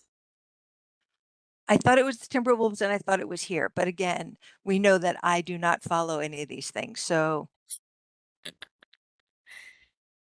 Fran, I have to share, I somewhat follow sports. I'm not great at it, but one time I especially do not love basketball, and my husband is a huge NBA fan, and we went to watch a Lakers game, and I didn't even know this, but it was like went into 3 overtimes, Oh, and it was a playoff game, and I was just sitting there reading real estate magazines. I didn't realize the gravity of the game. yeah, I think I And would have picked up on that, Jamie. I have to say, like, I think I'm close enough to it that way. That's funny. The game was in Colorado and the Timberwolves lost. Okay, thank you. Then I okay. don't know what game they were walking to, so that's interesting. And that's a bummer that they lost. Thank you. Thank you for that, Yeah. Trisha. That's great. We got 3 more minutes on break.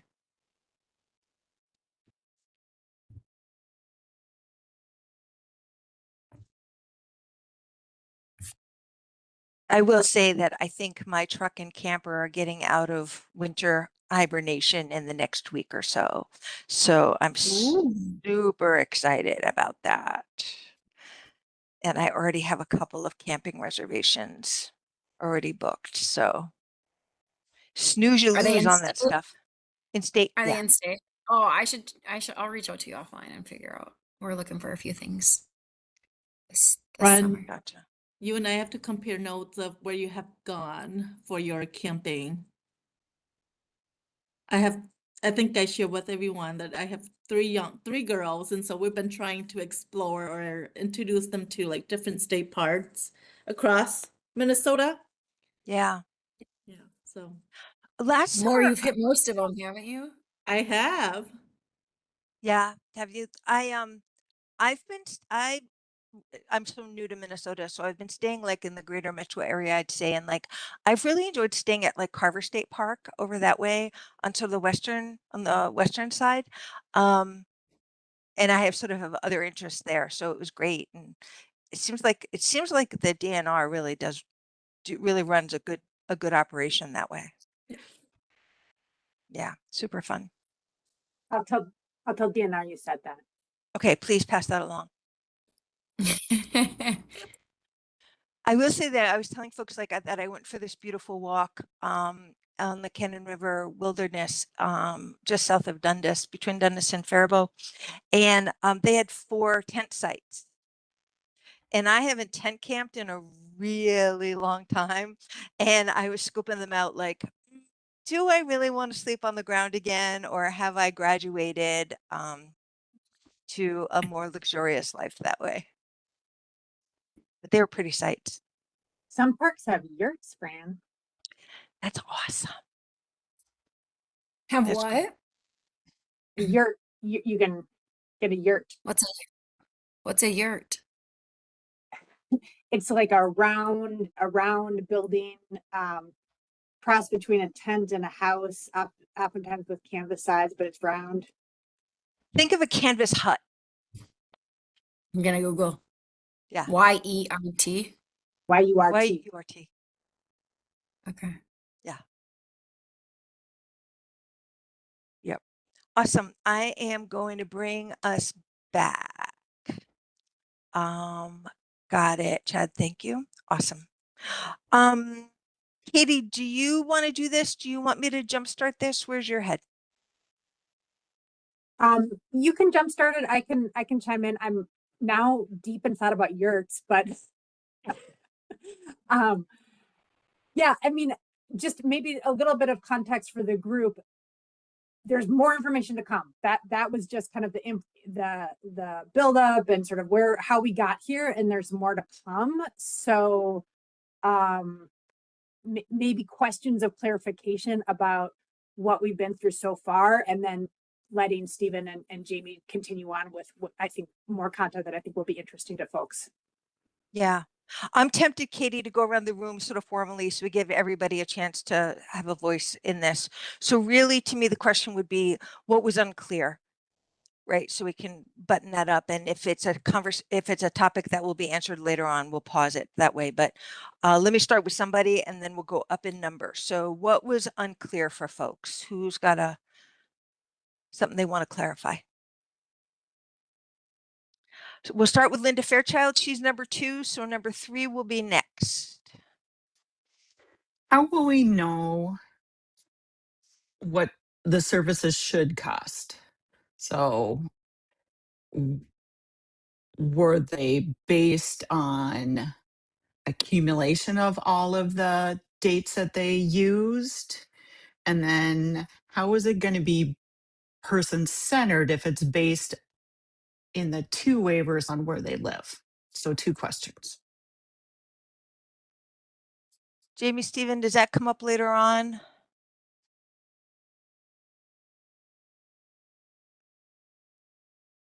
Sorry, I'm not used to WebEx. I can't remember how to unmute myself. I think based on where it lives, we're going to kind of talk about in some detail. The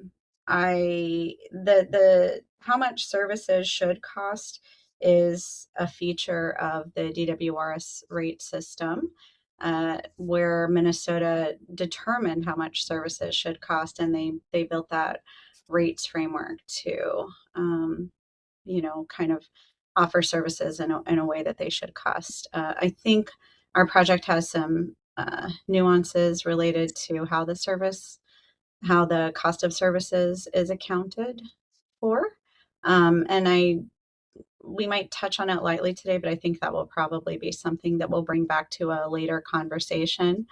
I would turn it to Stephen, though, because he has done just a ton of work in service rates and can probably provide some additional information or correct anything I've mistakenly said. I'll try to be brief because I think there's maybe as many as 3 ways that question could be intended. As it relates to pricing out a unit of service, whether we're talking an hour of day support or a day of group home services, our scope of work very much does not cover the evaluation of whether or not the DWRS rate frameworks are appropriate. That's defined actually pretty explicitly in statute. It's not something that we are reviewing. If we're talking about the intensity for a given individual for those services that have a DWRS framework, that is part of the development of the individual budgets. If we're building those services into the budgets, we need to make assumptions about the rate. And as Jamie mentioned earlier, one of the not entirely unique, but one of the unusual elements of Minnesota's framework is the fact that the rates are so customizable. And so you can have not an infinite number, but literally thousands of different combinations of rates. And so, yes, we do have to make assumptions about the level of, say, staffing intensity for a given service that we're building into the individual budgeting framework. In terms of how we did that, we're looking at the current distribution of those approved DWRS rates across participants today, taking into account things like their level of need as measured by min choices. And then the third potential way to answer that question relates to when you say how much should services cost, if we're talking about a group of services as opposed to a discrete unit of service, we will be talking about that in quite a bit more detail later in the presentation in terms of how it is those individual budgets were constructed. Linda, you're muted. Sorry. I want Sorry. to make sure I go to other folks, so I'm going to have you keep it really brief Okay. because we're going to go around the room. Yep. I just want to make sure that they're aware that family residential services is no longer going to be part of the DWRS. We're just a flat rate, so that's going to make things different. well, not a flat rate, but a tiered rate. And yes, we are aware of that. So now rather than a rate framework, it's going to, I think, 5 or 6 rate tiers. Linda Fairchild, I'm going to have you lower your hand. That's great. You were number 2. So I'm going to go to Julie Johnson, Gretchen, and then Dr. Kate. Julie, any questions? Okay, she may have stepped away. Gretchen, how about for you?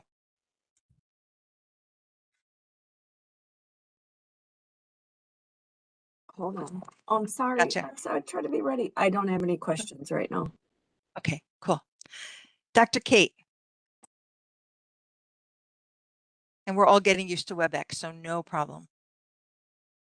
How are you working with the discrepancies between assessed need and service usage, especially given the home care crisis? And how did COVID affect your data? Okay, I might have you repeat some of those, Dr. Kate, but one was the discrepancy between, right? And then, yeah. I'll read it. Okay. How are you working with the discrepancies between assessed need and service usage, especially given the home care crisis? And a second question is, how did COVID affect your data? Do we take it now or do we take it later in the presentation? I can provide a tease, I suppose, as a response, then we can go into more detail later. When we evaluated current service patterns, we were considering both authorized services as well as utilized services.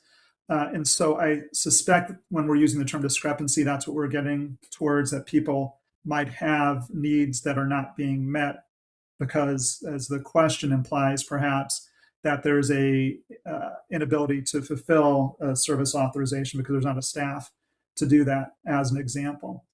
As relates to COVID, we're pretty far outside now of where those impacts were most significantly seen. And I'll have a chart here that shows you the rather sizable growth in the system that has occurred prior to COVID versus where we're at today. So what we're looking at when we're building out individual budgets is not the state of the system in 2019 or in 2020 or 2021 when we were still in the throes of COVID, but now where we're at in 2025, which I think is reasonable to assume that we are in a steady state at this point in time. The kind of worst of COVID is now 4 to 5 years behind us. So we think that the data that we're working on now is more indicative of current service use patterns.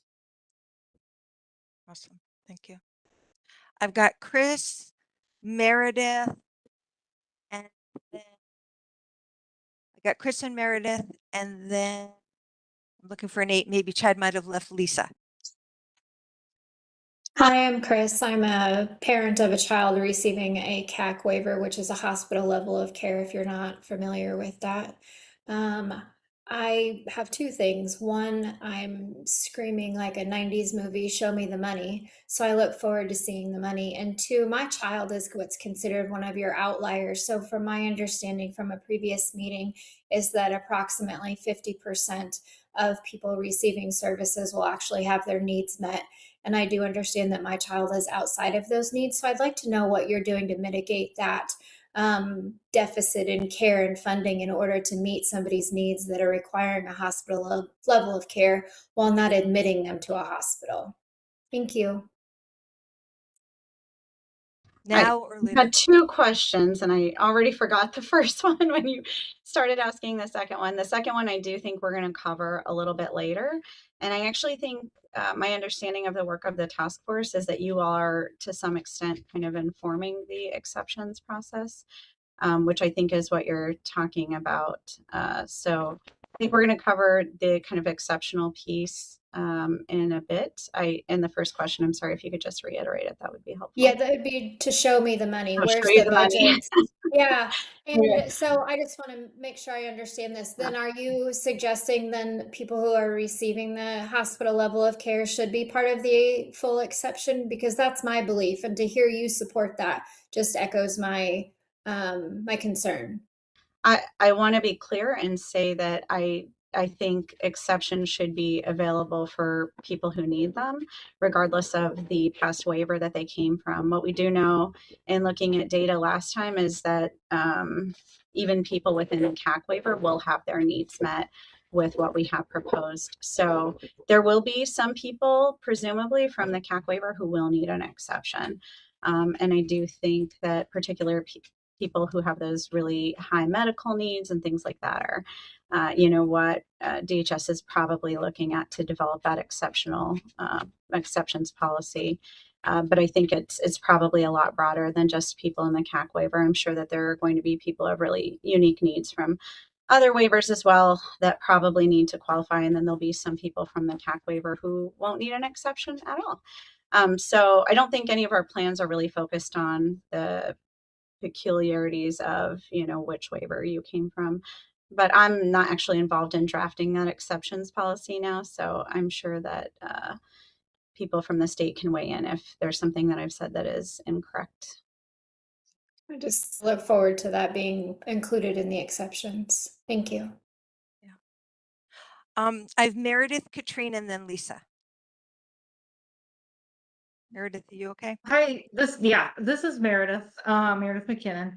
And I feel like there was a lot of information, and I'm wondering if the slides are going to be available like in print, maybe like through an email or available on the website, somehow that I can like look through it and take a little bit more time to process it. That's my only question, actually. Jamie, I think that's a plan, right? Yeah, I think what Fran was getting at earlier is, had you seen this without us explaining, it might have been really hard to know what we're saying. So I think it'll be good for you all to have it and really think on it and chew on things after we meet. Perfect. Katrine, then Lisa. Hi there. My name is Reverend Katrine Bachmeyer, and I'm just at the catastrophic nursing shortages in the state of Minnesota. The published data here says that we actually lead the nation. We have 20 times higher nursing shortages than the rest of the nation. And so, given that we have these tremendous shortages and there are no agencies accepting adult participants, how do we reconcile that their needs will be met? So I'll try to answer this now because I don't think we really cover staffing shortages to any degree in our presentation today. But we know that every state in the country experiences staffing shortages. We know that, this has been pretty difficult for you all in Minnesota. The work that we're doing, it's kind of not been part of our scope of work previously or now, to look at those staffing shortages and why and how to address them.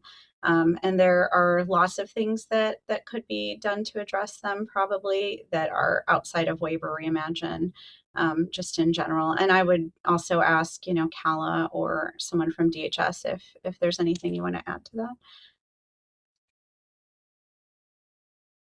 No, Jamie, I think you captured it.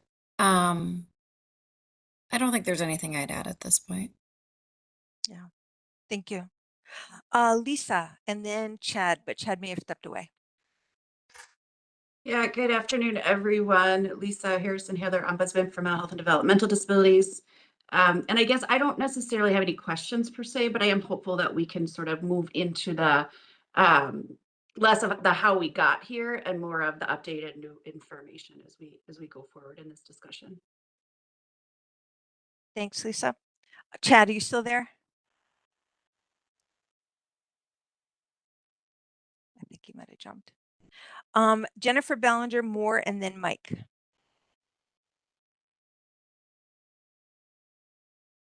No comment or questions.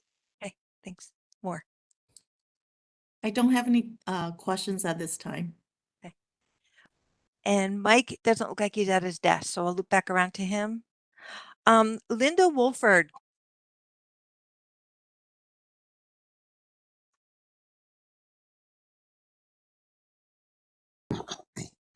I have a question and a comment. So first of all, the comment that was just asked about workforce short, about particularly nursing workforce shortage, as well as other direct care staff. There is a task force at DHS because I used to lead it. That's what I did in a former life on workforce shortage. And one of the suggestions I might have for all of you is to check out the Olmsted plan that is right now online, and they're looking at comments to that plan because last time they put out a plan years ago when I first was at DHS the second time around.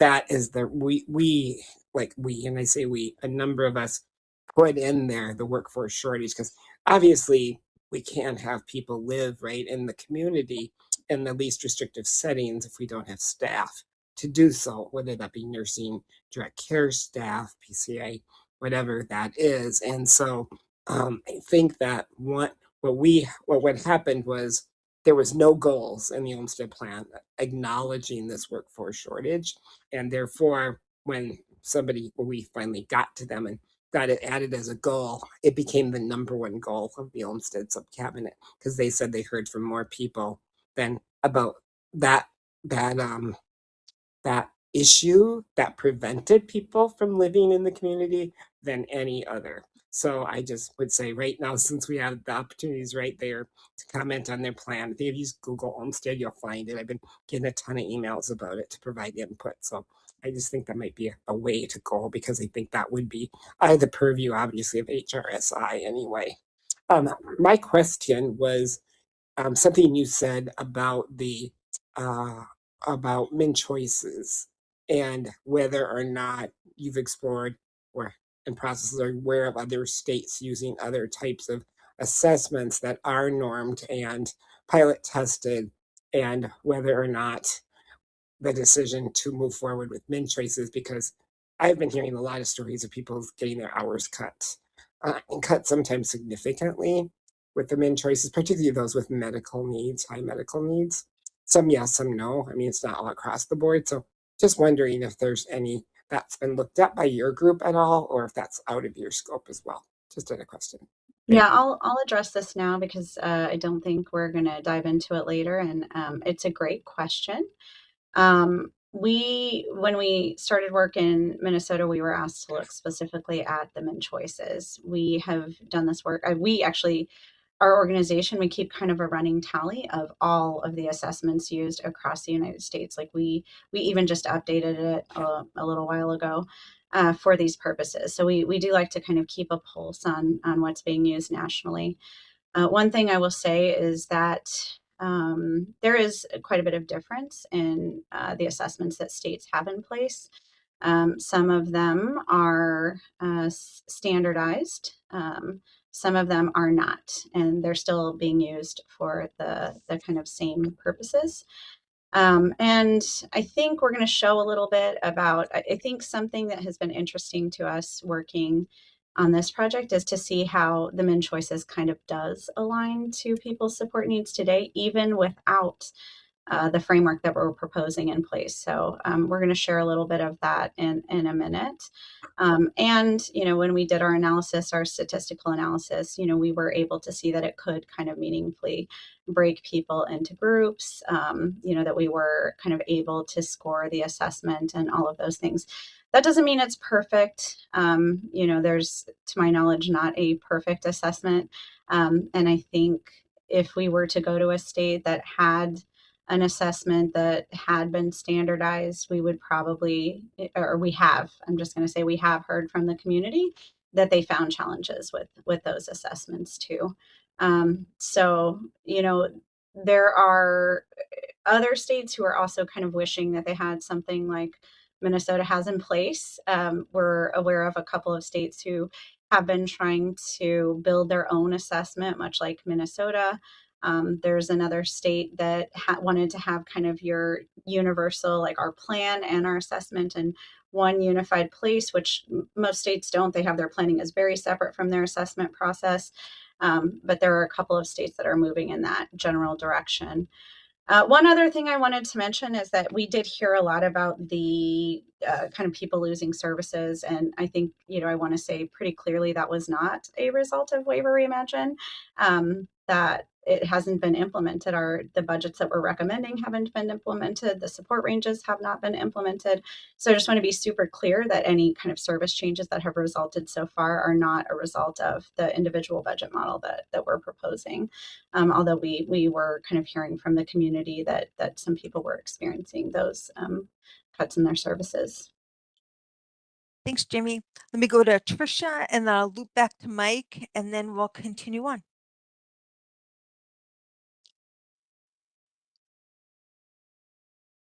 Thank you. This is Trisha.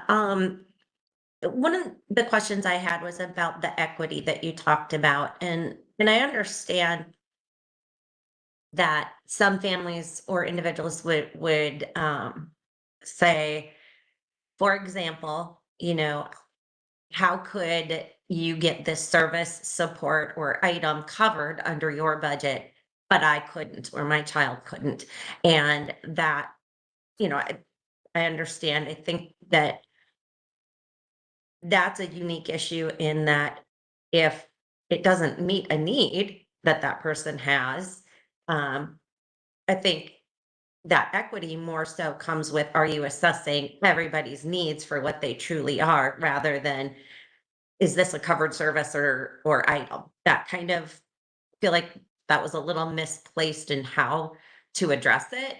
And then there's this other piece of, what if services cost more in one area of the state than another? It's a lot, it's not easy to find care anywhere. But when you live in a very rural part of Minnesota, some of that care is going to cost more. I'll address your first point, and then I think Stephen can probably speak better to the second point. Related to the first point on equity, I think it's both. You're right that there are, some people who need something and it was approved for them, and there are some people who didn't need it, requested it, and wasn't approved for them. But there are also people who have similar needs. If we could look at two assessments side by side and see they had exactly the same responses and they had different plans. And if we spoke to the counties, we could hear for sure that they had made some decisions around how to authorize them very differently from one another. So really kind of looking at setting that playing field where everyone has a similar advantage going in, I think is something we're pretty interested in this work. And Stephen, if you remember the second question and want to speak to it, please do. Sure. As it relates to differences in the cost of service delivery, again, I think we need to distinguish between what's done on the DWRS side versus what's done for people who self-direct. So for those rate frameworks for DWRS services, there is a factor that goes in to adjust the rates based upon the county in which an individual lives. Now, the premiums are modest. On the high end, nothing is more, I think, than a 5% top up. But nonetheless, that is meant to account specifically for the cost of hiring staff. And it's based, again, on statutory prescriptions about how that uses information from the Bureau of Labor Statistics to calculate those variances. As it relates to the service mixes that we developed originally back in 2021, we added a 5% bump up in all the calculated budgets to make sure that we're accommodating the highest cost regions in the state, because we didn't want people to be disadvantaged based upon where they're living, particularly where they don't have negotiating ability, right? The rate frameworks are what they are. You can't make a decision to pay less than what's built into that rate framework. Similarly, the benefits of that 5% bump up would apply to people who self-direct services as well. As Jamie mentioned, one of the recommendations that has been made is that there be standardized budgets regardless of whether or not someone chooses self-direction or to participate in CDCS. And so that 5% premium, again, based upon how the legislature defined what those cost of living differences are, is incorporated in our budget framework. I thought we were told CDCS was going to be no longer with Waiver Reimagine? I'm confused. This is Cal. Please. Yeah, this is Cal. I can talk. If that was said, Trisha, that is not correct. I don't believe we've said that. CDCS remains a service, come Waiver Reimagine. So if we've said that, that is in error. CDCS remains a service. Okay. Yeah, I thought that As was way is. back from the rack, but thank you for clarifying. Oh. I think there's going to be some changes is probably, maybe what you're reflecting that are going to give people some more buying power. Okay. And I wasn't in the rack, so can't speak to that. I want to Yeah, finish. that's fair, Jamie. There will be a few adjustments, but CDCS will remain a service, but there will be some adjustments to it. Yep. I want to finish going around the room. Lisa, we'll catch you quickly, and then we're going to jump back into the topic, and we're going to move it along because we're going to run out of time with all that has to be discussed. Mike, any questions that you want to get on the table? I'm hoping your technology works. Lower left. I thought we had this fixed. Okay, I'm not seeing you unmute, Mike, so it might be a matter of putting it in the chat. And you're going to have to start joining us at the start of every meeting. I'm sorry. Okay. Lisa, really briefly. Yeah, thank you. And I just kind of want to clarify, Cal, it's my understanding that CDCS will continue to be a service delivery model or a service delivery option, but that CDCS itself is not a waiver service. If that makes sense, it's the self-directed service model. CDCS is a service, and it is one of the services that will be available under the individual support waiver. It will not be available under the residential support waiver when we initially go live. That's the plan right now. And we will be making a few adjustments to how CDCS works today come Waiver Reimagine go live. So we talked about that a little bit last month, but things like the home and vehicle modifications that are happening under CDCS, we're going to pull those out of CDCS and no longer have them operate under a bundled service of CDCS. Okay, thank you. Mike, I'm going to monitor the chat. If you've got a question in there or if you're good, you can say we're good. And we effectively have an hour and 15 minutes before we need to start to talk about co-chairs and start to wrap up, if my math is right. So, Mike, Jamie, do you want to keep rolling? Yeah, I think Stephen is going to be kicking us off through the next few things we're sharing. And I'm sure you're getting the slides up again too. Am I sharing, Jamie? You are. I see it. So what we wanted to do on this slide is just provide a little bit of perspective of what's changed in terms of the numbers here over the last several years. And so we just pulled a couple of key metrics based upon the ongoing analysis that we're doing of actual spending data. So starting from left to right, that first column chart is showing you the number of people enrolled across the 4 disability waivers between state fiscal year 2019 and state fiscal year 2025. So over that 6-year period, we've seen 43% growth in the number of individuals who received service in those years. Most of that growth has been in the CADI waiver. Another not insignificant chunk, but much smaller than the CADI waiver, has been on the DD waiver, and of course, very small changes because they're much smaller programs for the BI and CAC waivers. Spending, however, has grown much, much more quickly than enrollment. So again, looking at that column chart in the middle of the form, spending in 2019 on waiver services was a bit less than $3 billion. Just 6 years later, it has more than doubled. So 129% growth up to more than $6 billion in 2025. And it's interesting, of course, to look at those two numbers in combination, right? Because as enrollment increases, we certainly anticipate that spending is going to grow. You need to serve more people.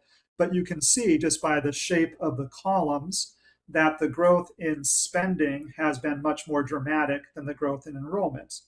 And the only way that those two facts can be squared is demonstrated on the last column in the series on the far right, which shows that the cost per person has also increased significantly. So from, again, looking at the chart, roughly $50,000 per person per year to roughly $80,000 per person per year. So a 60% growth factor just on the cost on a per person basis. So it's those two facts in combination, more people receiving services, but the people who are receiving services are much more costly to serve in 2025, has resulted in that rather sizable, more than doubling of overall spending in waiver services between 2019 and 2025. Just as a brief aside, the cost per person is really explained by two things. Of course, there has been rate increases that have occurred between 2019 and 2025. So it's not necessarily the case that all of this is driven by changes in the amount or types of supports that individuals receive. Some of it is due to higher provider reimbursement. So the same hour of service, and I'm making up numbers now, that was $10 in 2019 is now $12 in 2025, right? So the number of hours might have stayed the same in that one example, but the cost of that hour of service has grown.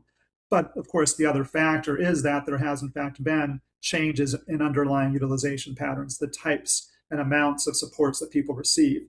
Someone brought up COVID as a question when we did that roundtable a moment ago. And one of the things that we do see is that there has not been the same rebound of day support services that we have seen for other services. And day support, from a strictly financial perspective, is less costly than a lot of other support. So we've been more of a shift to costlier one-to-one services and away from more of those shared and less costly services, as just one example out of many. The couple of other takeaways that we wanted to highlight on this slide are, first, Jamie mentioned, I think she used the word revamp on a previous slide, that we are in the process of updating all of the work that had been previously done, that had to be done because of changes to min choices, for example, but it also has to be done because of the patterns that you see here on the slide. The spending patterns in 2025 are not the same as the spending patterns in 2019. And so we need to make sure that we're updating our priors, so to speak, to account for the reality that we find today, not the reality as it existed 6 years ago. The other thing that I'll note is that when you get into the, I'll use the term weeds of some of the previous reports that we have issued and that Jamie mentioned, most of which are available, or perhaps all of which are available online. The 2021 recommendations that we made, which are being updated, but even back in 2021, the recommendations we were putting forward would effectively have preserved almost all of the spending levels at that point in time. It would have, based upon our estimates, reduced overall spending by 2 or 3% system-wide. So a really small overall impact on total spending. And the reason for that we'll get into a little bit further when we're talking about our thought process when it comes to developing individual budgets. So I'm going to put a pin in that for a moment, but I think it is important to think back about the previous work and the previous recommendations we made.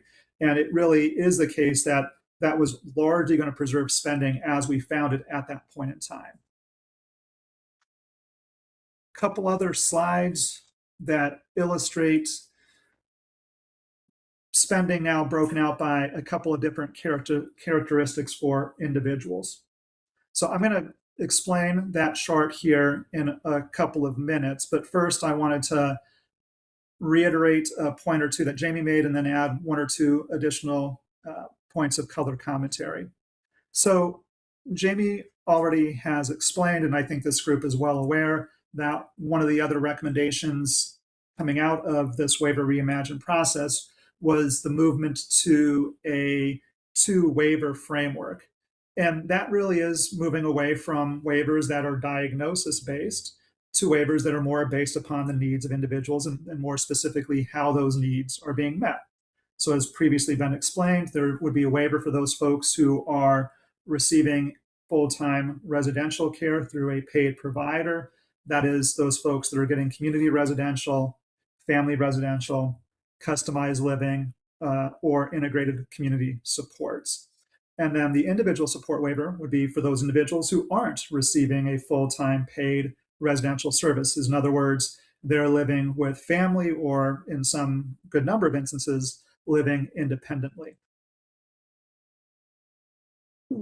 Jamie already provided some of the rationale for moving to that 2 waiver framework. It does allow for targeting of services. One of the points that Callum made just a moment ago, for example, was making CDCS available through the individual supports waiver to ensure that that remains a robust option for people who want to self-direct services or their families want to help them with self-direction. As just one example, it allows for more discrete management of folks who receive residential care versus those who don't receive residential care, and just allows for some administrative streamlining compared to the existing diagnosis-based waivers.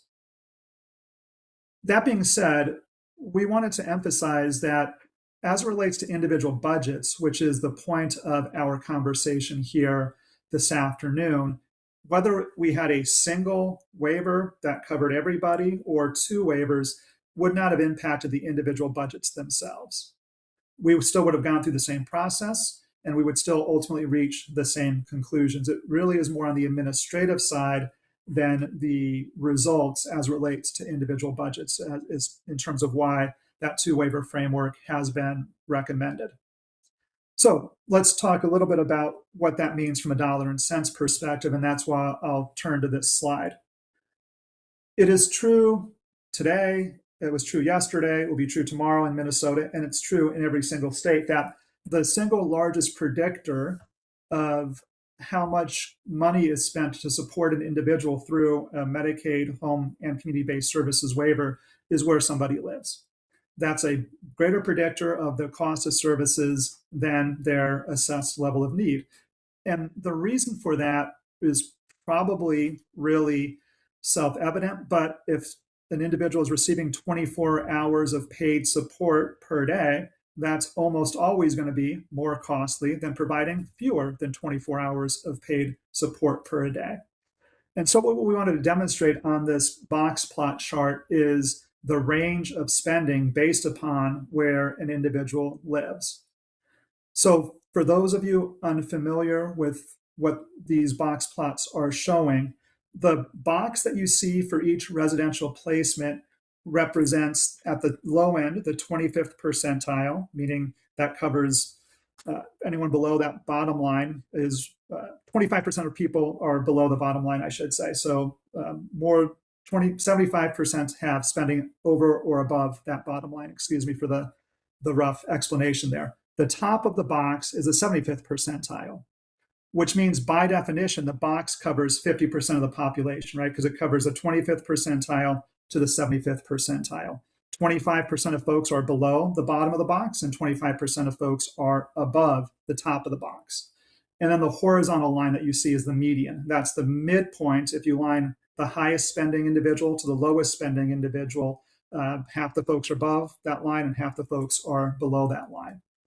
And so the point on this slide is not to emphasize the dollars here. You'll see that we don't have a labeled axis, but just to show the differences in relative spending.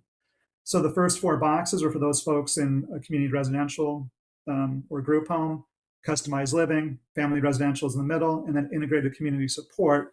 The far right-hand column, or the right-hand box, are those folks who don't receive any of the services. And you can see that that box is significantly lower than all of the others. So there's other factors in play, obviously. There's differences in relative levels of need. For example, people with higher needs tend to be more likely to be in group homes, for instance. But this is a pretty good illustration of what we see everywhere in the country that we work and will always expect to see just because of the nature of 24-hour costs. And so this is another reason why when we're thinking about going to a 2 waiver framework or building individual budgets, that residential placement has to be taken into account, because it will always be true that supporting people as a population is going to be more expensive in a 24-hour paid setting than not in a 24-hour paid setting. So when we're building individual budgets, we are building upon what is already occurring in Minnesota. It is not a new phenomenon that the cost of supporting individuals in a group home or other 24-hour placements is greater than the cost of supporting people who are living with family or living independently. That's not a Waiver Reimagine outcome. That is a legacy outcome. And again, it's not something that's unique to Minnesota. This is something that we will see in any state in which we're doing an analysis like this. We then wanted to produce one more similar chart to talk a little bit about how level of need also affects spending levels. So to be clear, what's included on this chart are adults who are receiving non-residential supports. In other words, they're living independently or they're living with family. Because of the fact that the residential placement is what drives spending, we couldn't include both residential and level of need on one chart because you would be washing out the results. Now we could reproduce this chart for every single residential placement, and in fact we have looked at that, but just to provide an illustration for the benefit of this group, we just picked a single residential placement, and as I said, these are adults living independently or living with family. The boxes here describe the support ranges, and Jamie is going to go into quite a bit of detail about those support ranges in a little bit. So I'm jumping a little bit ahead in terms of the order of the presentation here. But what we wanted to demonstrate that there is already a correlation between an individual's assessed needs using min choices and the level of support that they are receiving. Now, there's always going to be outliers in either direction. There are going to be people within a given group who have more support needs than what is typical for others in that group, and people with less support needs. And that could be for a variety of reasons. First, we know that even within a group, there's going to be a continuum, right? You're going to have people that are on the low end of that continuum within a given support range and people who are at the high end of that continuum. There's also differences in individual circumstances. For example, access to familial or other community support. Some people are more reliant upon natural supports and others don't have the same level of natural supports available to them. But it is true that min choices is assessing individuals' needs. And when we compare those assessment results to the level of support that individuals are receiving, we do see a correlation. As the level of need increases, the amount of support that folks are receiving increases as well. And that's why you see that stair-step pattern on this particular slide. It also circles back, or ties back, I should say, to a point that Jamie made earlier. If we were using a different assessment in Minnesota, the chart would, by definition, look a little bit different, but it wouldn't look dramatically different. If we were using a standardized or normalized assessment, we're still going to find both a correlation between those results and spending, as well as a big range of distribution within a given group.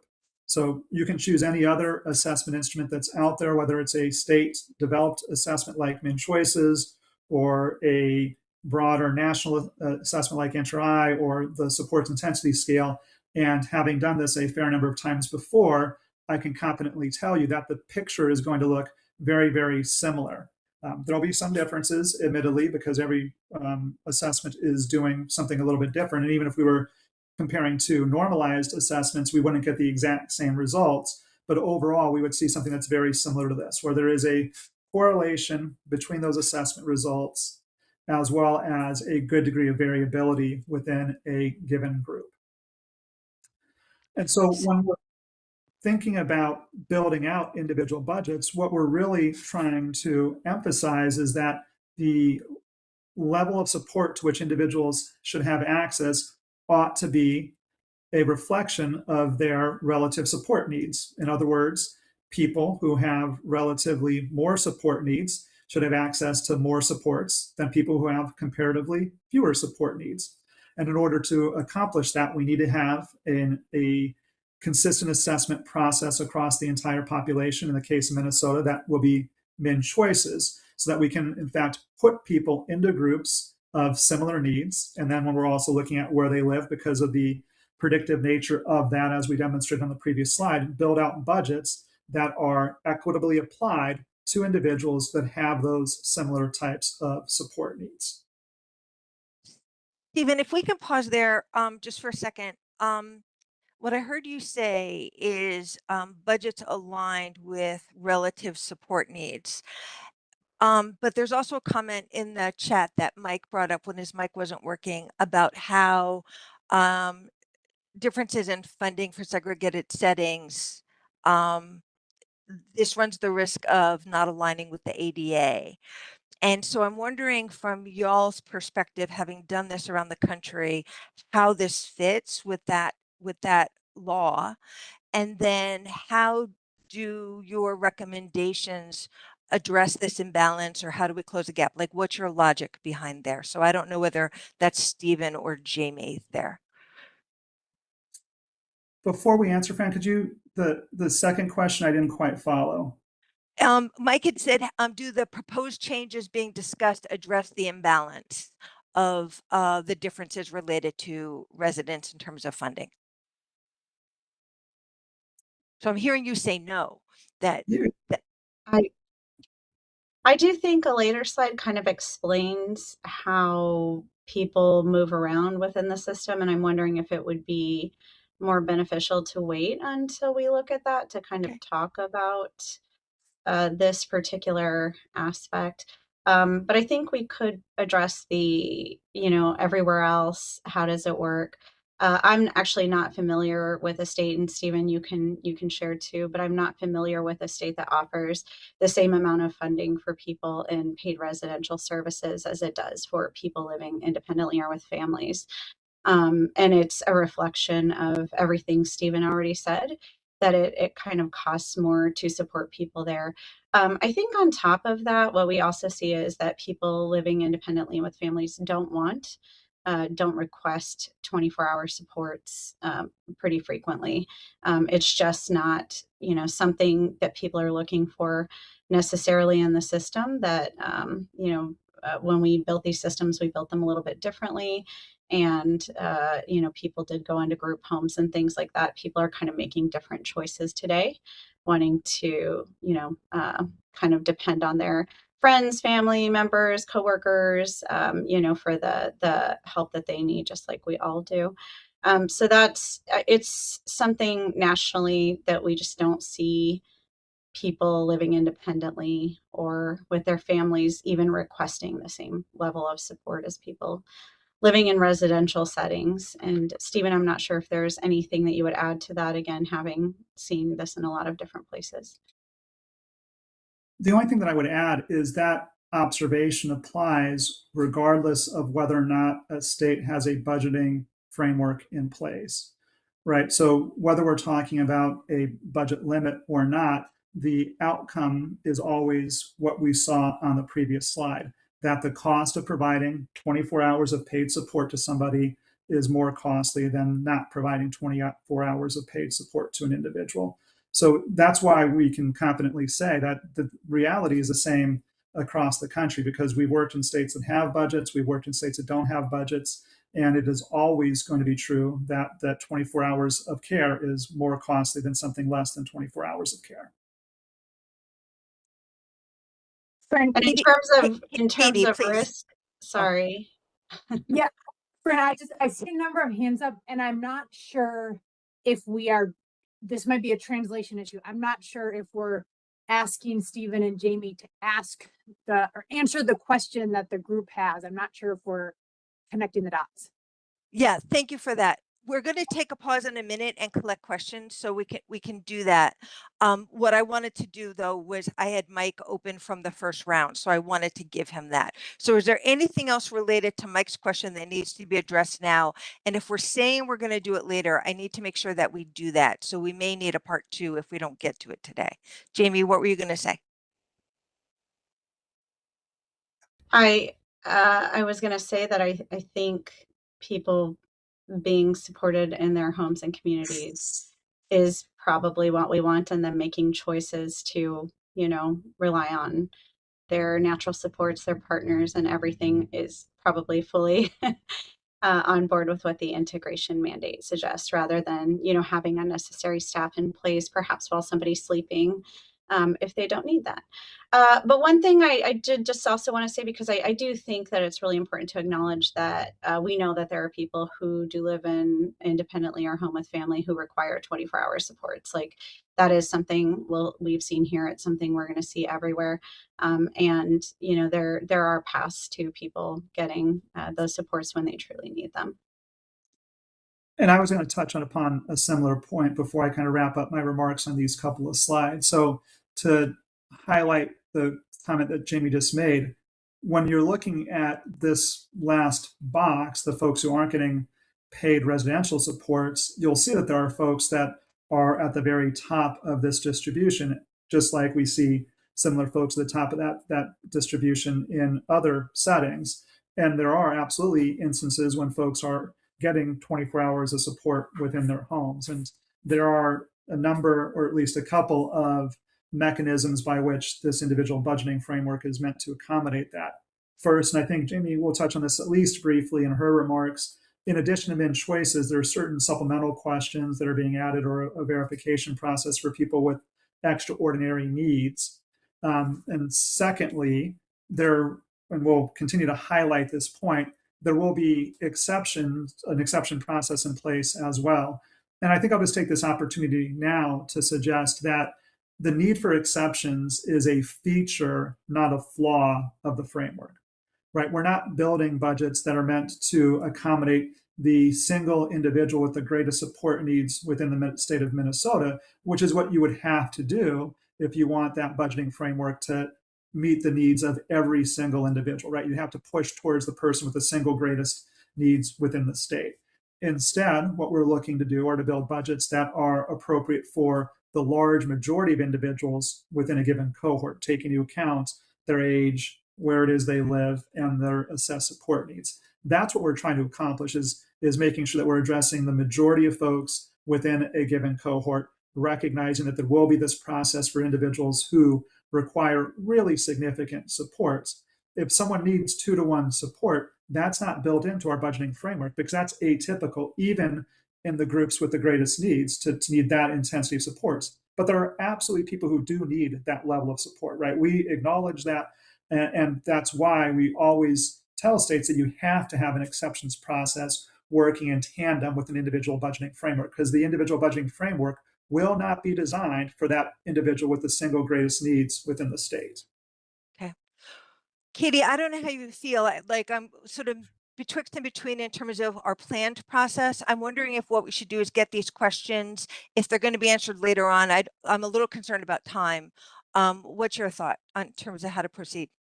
I think, you know, we got 4 hands up. Maybe we can tick through them to clarify, but to, you know, Katrine, Trisha, Mike, and Linda, you know, if we can be kind of concise and clarifying these points, just because there's more good information that I think you will have more questions on.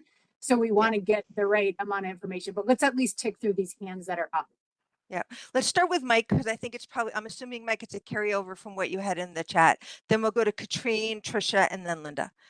Yeah, let me apologize for throwing a monkey wrench into this. What I'm speaking to is not the rate structure that you all are working on, because I get what you're trying to accomplish. What I'm trying to say is, with the disparity in the most segregated settings that we have in Minnesota, which are 4-bed group homes, which are assisted living, nursing homes, a number of different options, treatment-focused options, those are not going to be, that imbalance between funding those services and the more integrated services in the family home or their own apartment or whatever, that you guys aren't going to fix that problem. That's a much more thorny thing that has to be fixed probably at the legislative level. Minnesota's been through this before. When we closed the state hospitals, we had a structure in place that moved money from the most highest cost service providers, which was at the time the regional treatment centers operated by the state and the ICFs operated by for-profit companies all over the state.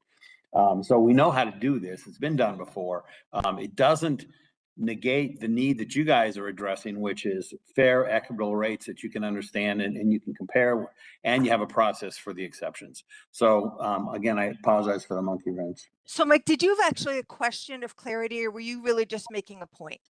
I'm trying to make a point. Okay, I'm going to have us stay in the questions of clarity because we can get to the points at some point. No pun intended. I Katrine, think Mike was trying to clarify what he put in the chat, though, that started this off. yeah, I got it. Katrine, Trisha, and then Linda. Sure. So I feel like earlier when we discussed the extent to which HSRI considered shortages in Minnesota when it came to nursing, I'd like to open up that question more broadly, and maybe DHS can chime in as well. To what extent is DHS relying on HSRI for federal compliance? So I'm confused, Katrina, about your question, and Katie, help me with this. I'm hearing the question related to what I would call service deserts. I think I've heard you all sort of speak to, right? If Katrina, was I hearing that correctly?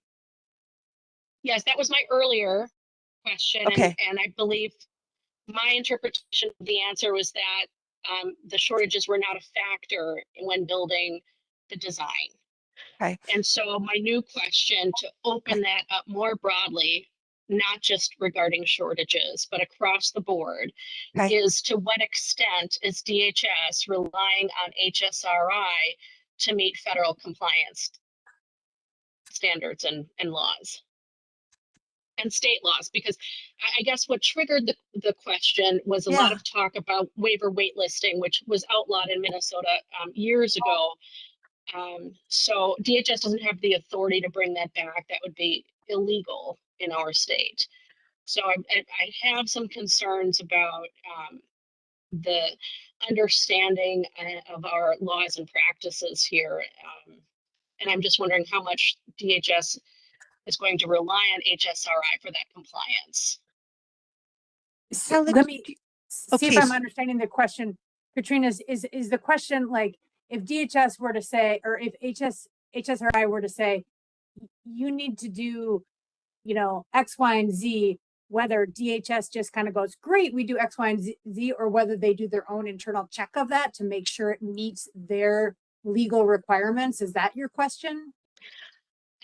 Yes, and mainly because in other consulting experiences with the state, they when they were questioned about compliance later on, they said, well, this was the consultant's model and this is what we purchased, and they did that work for us. Okay. Got it. Sure. So I think I can speak maybe a little bit broadly, but tell me if I'm missing this and I can take this offline. But HSRI is in a position to make their role, or our expectation for them is to make a recommendation. It's the state and DHS's role to make a decision and to ensure that we're in compliance with the law. So that's our responsibility as a state department. Thank you. I don't know if that helps. Okay. That's great. Katrina, I'll have you lower your hand. Thank you. Trisha, and then Linda Wolford. Thank you. The one thing I just feel it's really important to acknowledge is that these models rely on unpaid care. And a lot of us who are providing uncompensated care for our loved one versus putting them in a segregated setting, just to be aware of that when you're talking about, well, people don't want 24-hour care in their home. No, but people want help. So, I mean, just the way it came across just kind of was needed to be addressed, I think. The other thing is I'm putting a link in the chat to a letter that was submitted to the Human Services Committee, Senate Committee last week that outlines some of those compliance issues and kind of gives some insight into where we might be headed. Hopefully there will be charts and budgets that are provided later that will make this all a moot point. I really, really hope that's true. Thank you. Trisha, I'm sorry. In what you put in is the whole stack of all the testimony. Yep, and it's pages 14, 15, and 16, I believe. Okay, let me see if I can find it just so I know what's in there. Um, It's a letter from Seamus O'Mara, okay. an attorney, a disability rights attorney. Okay, perfect. That's great. Thank you for that. Stephen, did you want to say anything attached to that before I go to Linda?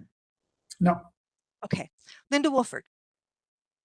Yeah, maybe this is going back to what Mike said, but I wonder if you all have an opinion, especially since you've looked at other states too, at budgets and about why the provider congregated settings are higher in cost.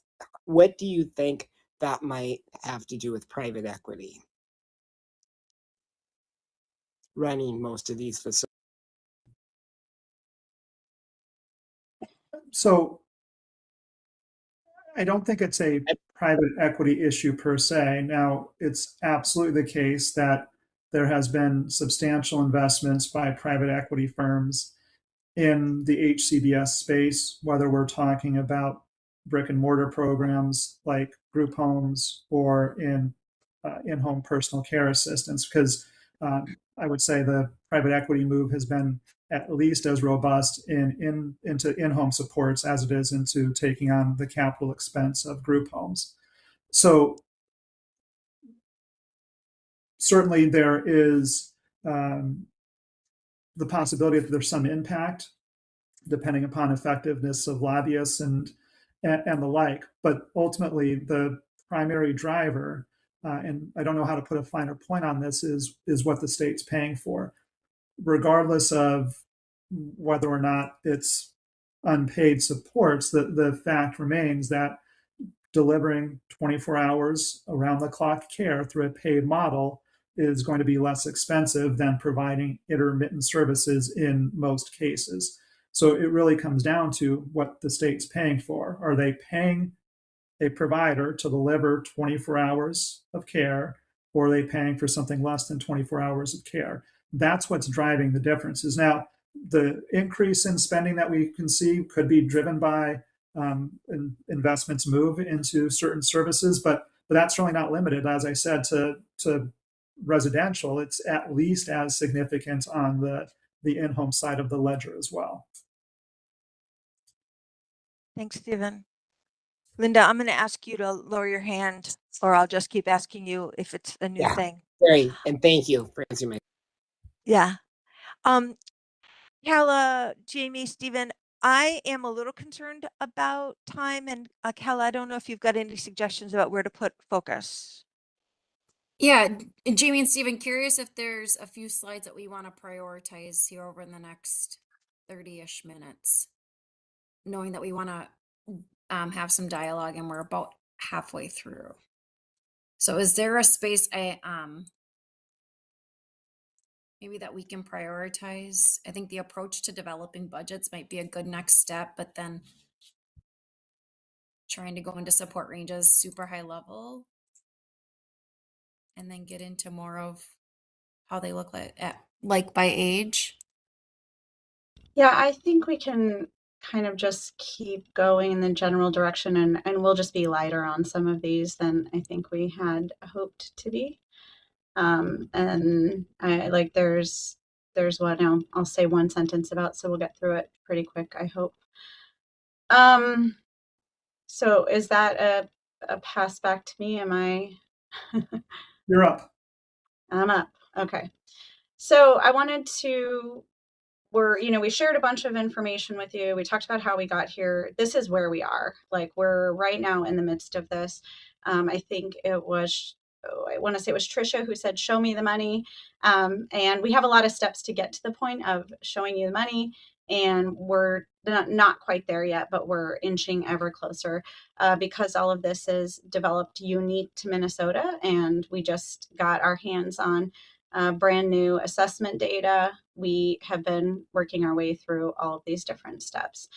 So our general approach is that we want to kind of engage people with lived experience and different aspects of the service system.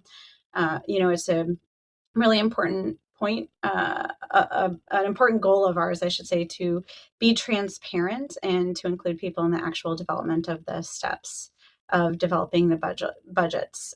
So For all of the steps that follow, it's just good for you to know that we're working with an expert panel. We've done that in both previous iterations. Our current panel includes 38 people who were randomly selected. They come from different perspectives. They include people using services, family members, lead agency staff, providers, and others. And there are 2 members of the task force who have cross membership with our expert panel to hopefully provide some continuity. The expert panel, they come to meetings where they just get to kind of learn about general things that we're thinking about our approach, but they also contribute to data collection activities that are used to refine our recommendation. So they'll actually, review data, they'll tell us what they think, and then we'll kind of modify our proposal to better incorporate what they believed, what they saw. So I'm going to kind of jump ahead and I'll tell you at those points where the expert panel did something too. So the next little box on the right says define initial support ranges. What we do for this is we use statistical analysis. At the point when we started this work, we had MinChoice's data for about half of the population. It's a pretty significant number of people. It was over 34,000 people. And that's because, there were still some changes being made to the MinChoice's assessment. So we took kind of the biggest pool of data that we could get, which was about half of the population.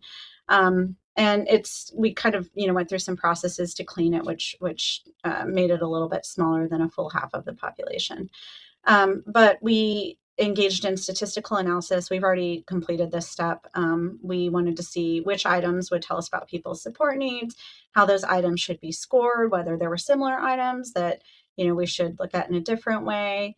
And then we did another analysis to see how people kind of naturally grouped using the MinChoice's results.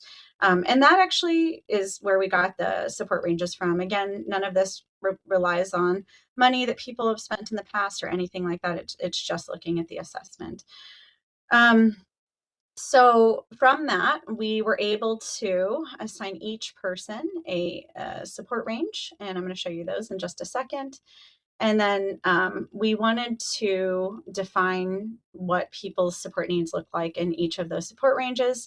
So we wanted to do some data collection with our expert panel. We asked them to review packets looking at, how many people in each support range needed different types of help, and to describe those in words and phrases. And what they did was they helped us to draft support range descriptions. It's really just looking at like what types of supports do people have in the support range. The next step we did was we wanted to kind of check on the support ranges themselves. So again, we worked with our expert panel. We pulled together, I want to say it was approximately 1,400 profiles from MinChoice's. We used anonymous profiles, and we said to our expert panelists, read through this profile. Can you tell us about, how you would rate this person's general support needs? How would you rate their medical support needs? How would you rate their behavioral support needs?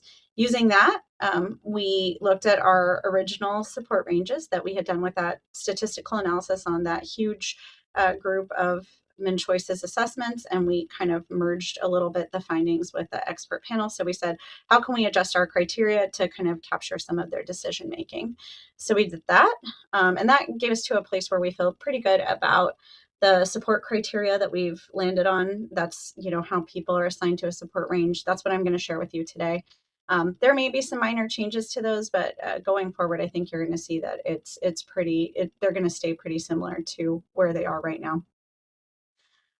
Then we look at the service use, and I think Stephen kind of walked us through this pretty well, and if we have time, we'll walk through it a little bit more, but we try to model how much it would cost for people at each support range to have their needs met. And we finish it all with doing some testing of the model. We use a much smaller group of people because we like to take a really qualitative deep dive and look at, what are all the things impacting this person's support needs. So we will look at their person-centered plan. We'll look at their MinChoice's. We might have other things available like medical records or behavioral reports or things like that. And we'll try to see, is there any areas where, there's some challenges with what we proposed? It's kind of a good chance to really check into those and make any changes like, oh, we didn't build in enough services for people in this group and we're going to have to make that adjustment. Or, people in this support range tended to have a little bit higher behavioral support needs than we thought. And is there an opportunity to adjust our criteria to make that work a little bit better for them? So after we go through all of that, we will then kind of finalize everything and we'll test the fiscal impacts of it. We'll say how much is this going to cost and kind of work from there about how to get everything implemented. If you go to the next slide, I'm going to show you how those support ranges look. This is for adults. This is all adults. And this is showing like how the MinChoices measures their support needs. These are what are matched to the budgets later on. This is, again, just using information from the MinChoices at this point. And this is based on, the kind of most current data we have. And generally, if you kind of look at this, people in support range 1 have lower needs than people in support range E. So if you look at support range 1, we kind of look at this in two ways. We always look at general support needs. Those are things like how much help do I need at my home, to get around my community, and then behavioral behavior and health, because those do tend to have a pretty sizable impact on the kinds of supports people need. So we like to break them apart and look at them separately. Support range 1 is generally people who have low support needs for general support, and then they have low to moderate behavioral and or health support needs. Support range 2 is for people who have moderate general support needs and they have low to moderate behavior and or health needs. Support range L is for people who have low to moderate, so they would otherwise be in support range 1 or 2 based on just their general support needs, except for that they have high behavioral or medical support needs. Support range 3 is for people who have high general support needs and low to moderate behavior and or health support needs. Support range 4 is for people who have extensive general support needs and low to moderate behavior and or health needs. Support range H is for people who have high to extensive general support needs and high behavioral and health behavior and or health needs. And people in support range H without those high behavior and or health support needs would probably be assigned to support range 3 or 4. And support range E is just for people who have kind of the most extraordinary behavioral and or health support needs. So the bars on the right, I don't want you to interpret that those are kind of how many people are assigned to those. It's really just saying support range L generally has lower support needs than people in support range E. And just to summarize this quickly, support ranges 1, 2, 3, and 4 are primarily just increasing general support needs, while support ranges L, H, and E are for people who have high to extraordinary medical or behavioral support needs. And you can kind of think back and reflect on now. You've seen how Stephen broke them up and showed us how those translate into what people spend for services. And they kind of did match up that we were seeing people tended to need more funds the higher their support range. If you go to the next slide, this is just a quick breakout. I want to show you how children kind of look differently. This is a factor of the MinChoices assessment itself, but it also works really well for determining funds because people have access to different services and supports at different ages. And there's some natural transition periods where you might expect somebody to need maybe like a little bit more support or things like that. Their support needs might change. So, just looking at these support ranges, you can kind of see that there are fewer for children and teens. The data kind of showed us that it would work better to have fewer, but they follow the kind of same general premise. And then young children are largely driven by high medical and behavioral needs. It's a really small group of people. And young children, I think what we find nationally is that they do tend to get into the system. People who get into services very early tend to be people who have some pretty high support needs. If you go to the next slide, this is where we wanted to kind of show you how the support ranges break out by age. So I want to just really quickly say that, you know, sometimes we'll use words or phrases that might jump out to you. Sometimes those are just directly what we pull from the min choices. So I'm going to tell you, I'm going to describe people's support needs here, and you might hear some of those phrases that are used in the min choices itself. So if we look at the adult support ranges on the top, this is showing from left to right, support ranges 1, 2, L, 3, 4, H, and E in different colors. And the bars are kind of showing you about how many people are in, the different colors are showing you of 100% of people, how many people are in support range 1, or just that little portion that's the green bar. That blue bar, that darker blue, is how many people are in support range 2, which is the biggest bar on the entire graph. So that's most people in the system are would be assigned to support range 2. And then if you go over to the end, that kind of little green part for adults that shows 8%, that's support range E. So those are people with the most extensive support needs. So just one thing to point out here is that for adults, you know, nearly 50% of the population is people who have pretty low support needs and not really any extenuating medical or behavioral health support needs. So, you know, I just think it's kind of important for us to keep in mind too when we're thinking about this. I know there were some questions around the 24-hour supports, and you can imagine, you know, probably some of the people in support range 1, support range 2 really genuinely, you know, want to be independent, want to do things on their own, probably, you know, or many are driving to the store, getting their own groceries, you know, cooking their own food, and, you know, maybe getting some help with just some things that they need help with around the house. So this is where I'm going to kind of tell you a little bit about how they look. So looking at support range 1, we actually pulled out statistics of, you know, how did people respond on their min choices related to the kind of support that they need. And 90% of the people in support range 1, the adults in support range 1, they don't need any help with dressing. More than 90% don't need any help with dressing, eating, using the restroom, transferring or positioning. About 40% of them needed help with housekeeping, and about 26% needed help with laundry. About 50% of them might need some help with medication, like they might need somebody to get their medication ready for them, but they could take it independently, or to check whether they had been taking it, or maybe even come and support them to take medication. And I mean, it was so small that it's not even worth reporting the number of people who needed any help with behavioral supports. It was just a little teeny tiny bit of that group. So that's just to kind of compare with what I'm going to tell you now about people in support range E. As you can see, looking at this, that little green chunk of it, that's only 8% of the population. And these are people who probably have the highest support needs and who are receiving services in Minnesota. Over 90% of the adults in support range E need help getting dressed and bathing. All of them need help with housekeeping. 100% of them need help with housekeeping. 86% of them need a dedicated support to them. If they're out in the community, they need somebody around them that they can, you know, access should something happen. 73% of them need specialized medical supports or people available to help, or on-site medical management.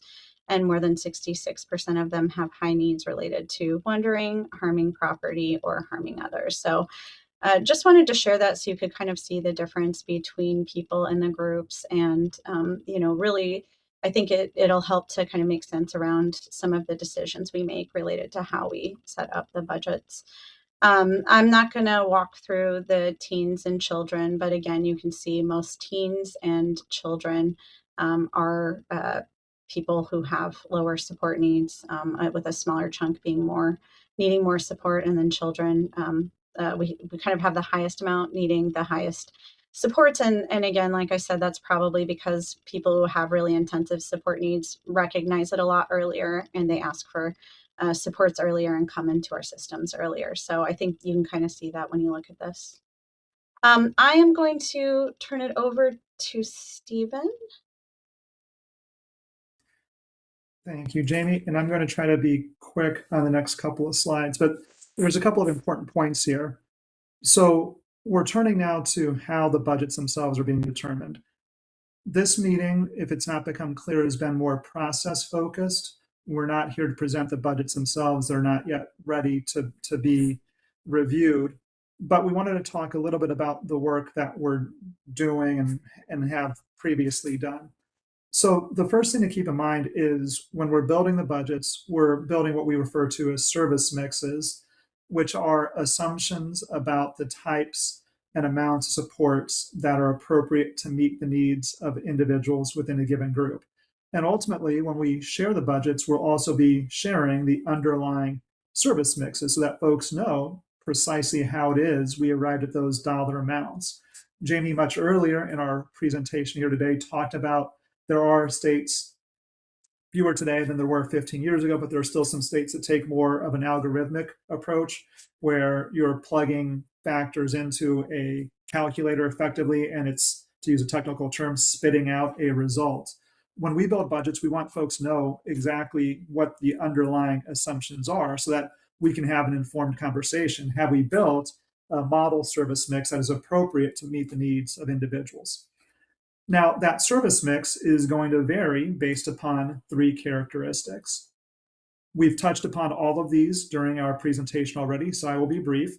The first is age, and I think that that's relatively intuitive. The types of supports that a 2-year-old receives are different than the types of supports that an adult receives. I can provide examples, but I think folks can probably envision the types of differences that we're talking about. So in the interest of time, I'll move on to support range.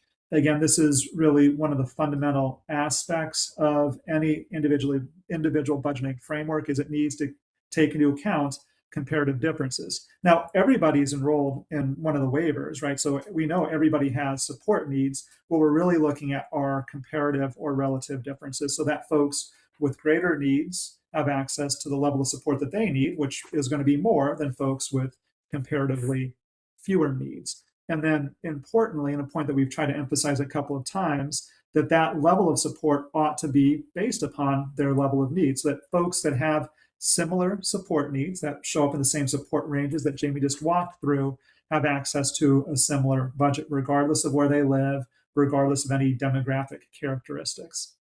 And then living situation, which I know is apparently controversial in some of the conversations we've had within this group. And I want to be clear, what we're really talking about is the state expense to buy a higher quantity of something.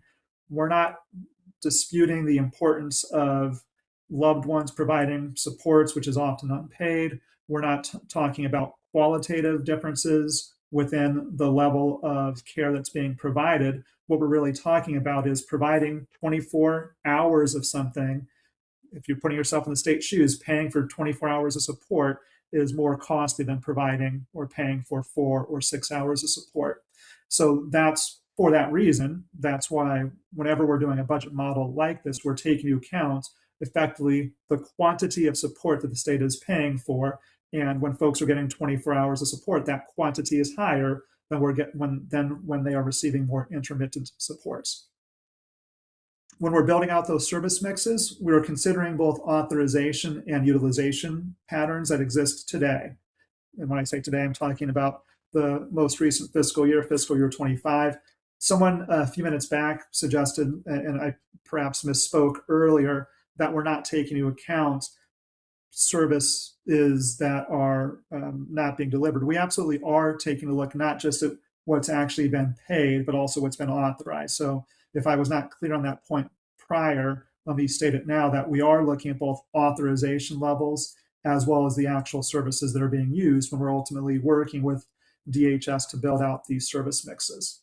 And then ultimately, there will also be a process through which those go through a qualitative record review process that Jamie made brief reference to on that pictorial a couple of slides back. Couple last, I think, important points to make on this slide. First, although we haven't had the chance to go into this in detail, it is true that not all supports within an individual service plan are subject to the individual budget limits. A couple of really obvious examples of that are services that are delivered through the state plan. So things like PCA are now CFSS, as well as home care services like state plan nursing services. Those are obviously still available to individuals. They're not in the waiver today, and therefore they're not in the individual budgets that we're designing that would govern waiver spending. So those state plan services continue to be available and exist as they do presently. Another change, and again, I don't have time to do justice to this today, based upon our previous recommendations, is putting employment supports outside the budget. So if folks need employment supports, they can receive those services in addition to the services that are accessed through their individual budget limit. So in other words, employment is additive to the individual budgets rather than being an offset to that budget amount.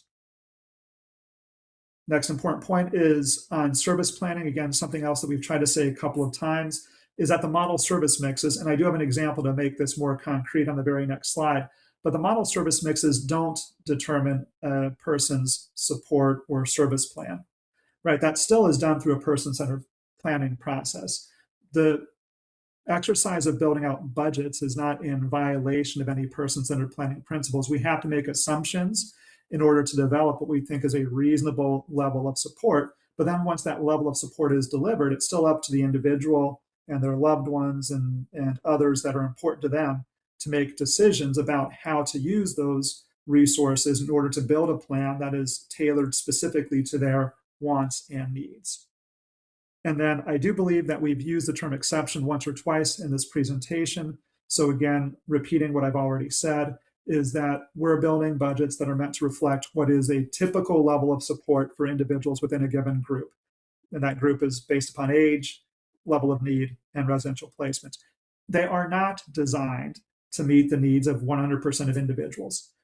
We never make that claim because it's not a realistic expectation. Again, we're looking to build budgets that reflect most individuals' needs, not every individual's needs. And as a result, we tell states you absolutely have to have an exceptions process for those folks who have needs that are greater than what is typical for people within their same cohort. And so Jamie and I debated a little bit about including this slide because it's an old service mix. And as a result, we don't want folks to fixate on the numbers that you see in front of you here. These numbers will be different based upon the work that is ongoing right now. This is more aligned with the service utilization and authorization patterns we saw in the 2019 data, and this reflects what we had recommended in 2021. But we thought it was important to include something so that the next time we have the opportunity to present to you and are actually walking through the proposed budgets and service mixes, you have this orientation. So again, I'm going to talk through the numbers just so folks know how the math works, but I want to be clear, this doesn't reflect our current position. So this is the example for one group, adults living with family and assigned to support range 3. What we did is we built out a service menu, and there's quite a bit more services obviously available to individuals back then and remains true today than what you see on the list. And so chores, an easy example. Most people don't get chore services. Some do. So if they want chore, they can still access it through their budget. But because it's not a typical support, it's not built into this model service mix. What you see here are more commonly used services. And so we first identified what are the commonly used services for folks within this group. Then we looked at authorizations and utilization to make an assumption about the appropriate level of support. So in this example, you'll see we have 7 hours per week of extended PCA based upon the old naming conventions, 10 hours of individualized home support, 7 hours of day support, 7 of employment support.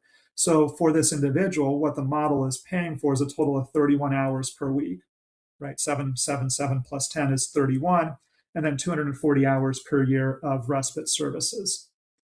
The rate is based upon either the published fee schedule or, in the case for DWRS services like day support, we had to make assumptions about, for folks in support range 3, what's a reasonable staffing ratio? Is it 1 to 3? Is it 1 to 4? Is it 1 to 6? And again, just like the authorizations and claims, we looked at the existing distribution. For folks in support range 3, what is the typical ratio that has been approved for them for those folks who use day support services?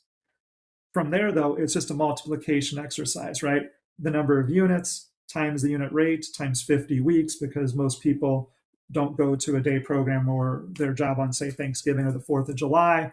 And then that gives us a total funding amount. To reiterate what I said a moment ago, the assumptions here are not meant to be prescriptive. So we have to make assumptions to get to what we think is a reasonable bottom line in the interest of transparency. But when it comes to actually developing a plan, folks can choose a different combination of services, or they can choose services that aren't even on the list, like the chore example I gave a moment ago. But when we published that recommendation almost 5 years ago now, that $55,000 budget for folks, adults in support range 3 was based upon these specific assumptions. So that's what we're working on right now, to update this based upon what we're currently seeing in authorizations, what we're currently seeing in the utilization data, and even with the changes to the composition of the support ranges, because that looks different now based upon the second iteration or the 2.0 of min choices compared to the data that we were working with last time.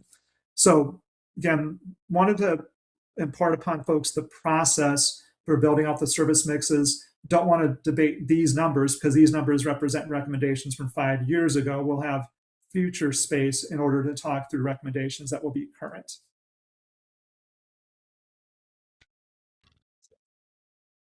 Stephen, Chris had a question about the units, if their hours are 15-minute units, and these are all hours per week except for respite, which is hours per year, correct?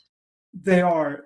To be clear, the reimbursement for, I think, all of these services is in 15-minute increments, but for understandability purposes, we presented in terms of hours per week because it's harder for me to think through what does 28 units per week really mean. 7 hours per week is something that's a little bit more graspable. So that's why we publish that frequency, because it doesn't reflect the billing unit, it reflects the framework and the service mix. But certainly this does not change the way these services are built. They still would be built in 15-minute increments.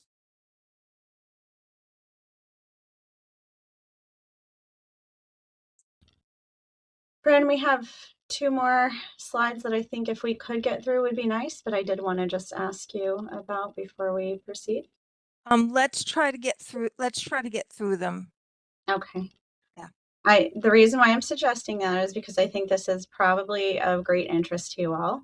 But I think this is really trying to get a sense of how the budgets will work. So we just took a snippet out. I'm going to show you it across everyone in just a minute, but we took a snippet out to kind of talk about it first. And I think, here we're just going to assume that this is for people who are in support range 3. Just a reminder that would be people who have low to moderate general support needs and high medical and or behavioral support needs.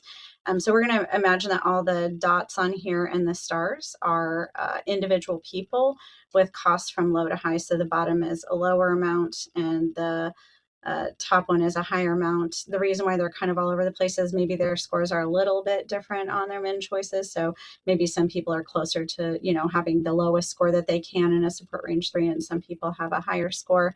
But we're just going to imagine that these are all individual people and with different costs, different scores on min choices, but all in support range 3. Can I interject real fast, Jamie? Please. Mm-hmm. Just for the group, these are made up numbers, as opposed to like the box plots that I showed you before. That was based upon actual spending data for fiscal 25. These are just figures that we made up to illustrate how the budgets will be put into practice. Yeah, there's not nearly enough of them to actually be showing this. It's just as an example. Thank you, Stephen. I meant to say that. So then the gray area here, we're just going to assume that this gray shading here. Jamie, just so you know, not all people can see this. So if you can just be a little more descriptive on that, I would appreciate that. Yeah. So there is some dots under the gray area. There's some dots over the gray area. There's a gray shaded area that has most of the dots in it. And just for our example purposes, what we're trying to understand, that gray shading is kind of in the middle of where people are spending, right? But that what we're suggesting with that gray shading is that is the individual budget range that people in support range 3 will have. So to just kind of, think through this, we wanted to show you how this might look. And if the blue dots are, we're assuming that the blue dots are their spending today, the gray shading is what their budget would be in the future. So that's just going to kind of help us think about, how things will work whenever this is implemented. A couple of things that we thought might help to point out and help you maybe like understand how some of these things would work are really thinking through people who are above the gray shading. So there's the gray shading, and like I said, there's some dots, there's stars above it. These are people who have higher spending than the people in the gray shading or below the gray shading. And two of those are not dots at all. They're stars. They're very high up there. I think Stephen shared something that showed the average amount. Sorry, he was kind of trying to show how people spend based on where they live. For this, we can assume that these stars are people who have much higher spending than they were at the very top of those box plots he showed earlier. There are some people who have just really high spending, like maybe $300,000, $400,000. These are people. The stars are people who would apply to get an exception. They would have their support needs reviewed, and then they would either be approved for that exception or they would kind of stay with the budget that they had been given. So I think that's something to pay attention to, is that some of the people have very high spending. They're not going to fit in that gray shaded area. It's going to be really hard for them to come down to that gray shaded area. So they're going to go through that exceptions process. There is a little yellow arrow pointing to some circles that have outlines. It's kind of hard to see with this color, but there's 2 circles there that have a black outline around them. They're above the gray chart, meaning that they have spending today that's higher than what they would get if Waiver Reimagine was implemented. For those people, it can be a little bit hard to capture everyone's needs and min choices. So we came up with a process that will ask people some additional questions. I think Stephen made reference to this earlier, and it gives them an opportunity to go through a different route to get up to a higher support range. So right now they're in support range 3, but these 2 people are people who are going to go through this process. We're going to decide, are their needs actually much higher? Should they be assigned to a different support range? And they're maybe going to move, or they're maybe going to stay in the same place. Everyone else, all the people in the gray shading, those are people who are fine. This gets implemented, Waiver Reimagine is implemented, people get their new budget. There is no change for them at all. The people below the gray shading, those are people who have low spending today. After Waiver Reimagine would get implemented, they'd be able to come up into the gray. Whereas right now we're not sure why they're spending low, but they would have the opportunity to spend more and to come up into the gray if that kind of worked well within their plan, and they agreed that that's what they wanted to do.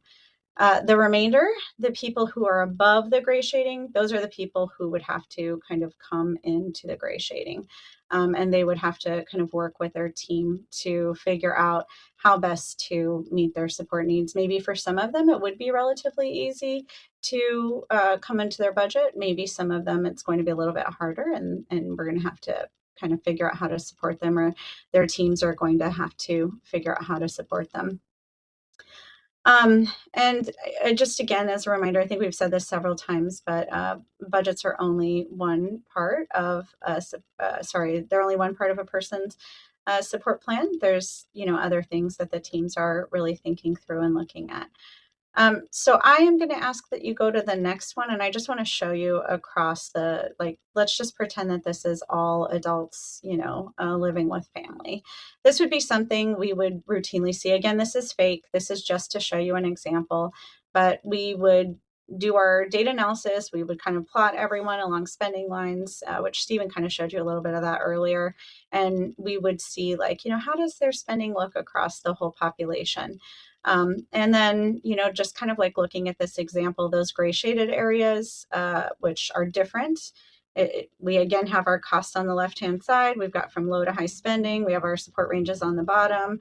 From support range 1 to support range E, people have a lower min choices score all the way up to a higher min choices score. And we can see that generally as your needs track up, you score higher on different items in your min choices, your spending increases. We can see like kind of a good correlation with all of that. Just as I showed you for that kind of carved out support range, everyone in the gray shaded boxes they're going to have no impact whenever this is implemented. The people below are going to be able to spend up to the gray shaded area, and the people above are going to have a couple of different things happening. Some of them will come into the gray shaded area of spending. Some of them will go through that exceptions process. There's a little group of mismatched dots over in the corner. Those are people who initially were assigned to a different support range and they went through an additional, a separate route to get a higher support range. And that's pretty defined. I want to be clear. It's something that is like, it's a couple of extra questions that are asked, and then there's criteria put on top of it, and then it's reviewed. And if those people meet those parameters, they move into a higher support range, and it gives them a little bit more money to spend. So something that I think is really important here in some of our conversations is, we know Stephen kind of started off showing us in the beginning of this presentation about how those costs have grown significantly over time.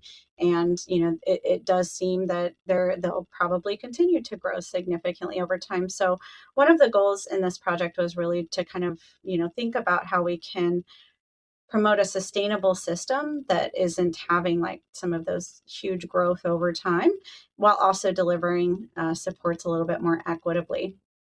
So in the system, if we were to fund everyone at the residential levels, like we'll just pretend that this one is, people living with families, like I already said, if we had those bars for people living at residential, and unless there was a lot more investment in the system, it would mean that the people who are living in residential there would be a lot more dots over the gray shading area, because we would kind of have to merge those costs together, right? So it would come at a pretty profound impact to people.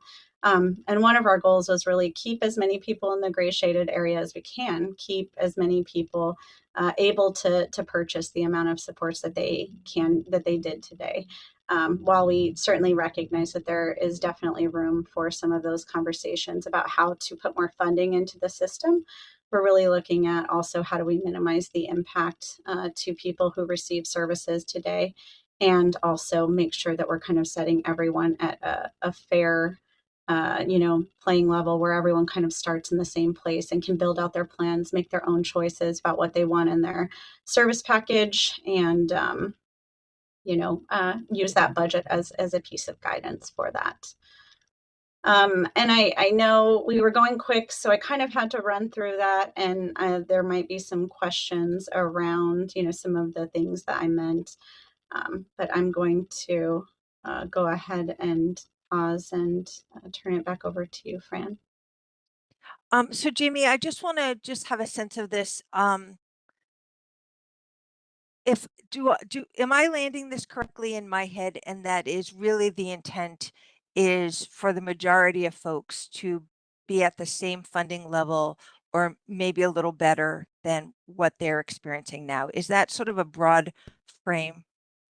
Yes, we want to make sure that there's people are able to get what they are able to get today or better, and our model is specifically developed to do that. When we make all of these decisions, we're looking at like who would be impacted negatively by them. What are the impacts specifically? Are there things that we can modify, or like how are we going to make decisions that keep people in a good position to be able to procure the services that they want to need? Okay, I wanted to make sure I got it. I see Chris's hand. Chris, hang on for just a second, and we'll get there. So Jamie and Stephen, we did like there's a lot. Like this was definitely like one of those fire hose meetings, right? So it's a lot to digest. You will make the slides available, is that fair? And we will need to go through accessibility because as you know, a lot of them are not visually accessible. So we're going to need to probably do that in 2 rounds. Make the first round available and then we'll have it go through accessibility that way. So that we've all got that. Would you and Stephen be willing to come back if we've got other specific questions, even if it's before the budget numbers are available? So I'm seeing Jamie nod yes. Stephen, how do you feel about that? Okay, I saw a thumbs up from Stephen, so I want to that's say great. we hope we can come back. We hope you'll have us again. Okay, that's awesome. Chris, I'm going to take your question in a second from the floor, but I want to give everybody this question and I'm putting it in chat. And I'm going to ask you to really try to focus on this, and that is related to HSRI's work and the analysis. So basically the sort of content we discussed today. What do you wish you understood better? And if you can put that in the chat for us, that'd be super helpful so we can plan on future conversations and we sort of are pointed in a particular direction. I'll try to paraphrase it as it emerges, but I'm up against time and I've got a hand. So Chris, your question. Thank you. I have a couple of things. Oh, first, I would like to understand, it was noted that approximately half of the min-choice population is 34,000 people. So if I'm mathing, the full population is 68,000 people. And you stated early in the beginning that you polled 265 people through the University of Minnesota as a focus group. So if the math is correct, that's 0.39% of the population. How are those numbers used to have an actual accurate reflection of the people that are being served? Is my first question. Second question comes from Trisha. She had to leave early. What evidence-based best practices are being used for panel engagement? And finally, how are we honoring the legislative direction for our task force involvement around equity and inclusion of our input here? Thank you. Chris, I might need you to just type all of those in the chat so I've got them because I couldn't keep up with that. Jamie, I don't know if there's any question you heard that you just want to field briefly. I honestly would need to see them again. I know the first one was about the small percentage of people who participate in focus groups. And again, that wasn't everything that we've done, but we also have the data from such a huge portion of people. Before this time, while we started with about half, although, like I said, it's even narrower than a half because we had to do some kind of like cleaning things, and that took out some number of assessments that we would otherwise use. But we're starting with a huge amount of data to begin with. In some states where we do this work, we look for a representative sample. Here we have like half the population, and we previously looked at the entire population on 2 separate occasions in 2020 and 2018. So we've had like a good view into support needs across the state, and because we've been here for a while, over time, which has been pretty interesting. I'm going to assume that part of this, Chris, is like asking like a statistical validity kind of question. Am I hearing the spirit of that correctly? You are, Fran. Okay, so Stephen or Jamie, can you just like speak to that? Like you hear the numbers, but like, are you working with numbers that are actually like defensible, for lack of a better term? Yes. What I was saying is that in some places where we would do this work, we would look at getting a representative sample, and we might be pulling data from 800 out of 30,000 people. Here we have such a larger vantage point where we can feel pretty confident that what we're looking at is pretty reflective of people across the entire system. So, having data from about half the people and because it's kind of randomly collected, it's just people who had their assessments during that time. I think we feel pretty solid that we have a good understanding. We've also gotten more of the data, and we've actually just gotten our last, so we'll have a full year, and we're going to go back and we're going to check all of our assumptions and make sure that they still work on that complete year. And at that point, that will be almost everyone served. So we'll have an opportunity to look at that like here very shortly. Perfect. Awesome. And people are putting questions in the chat, so that's useful.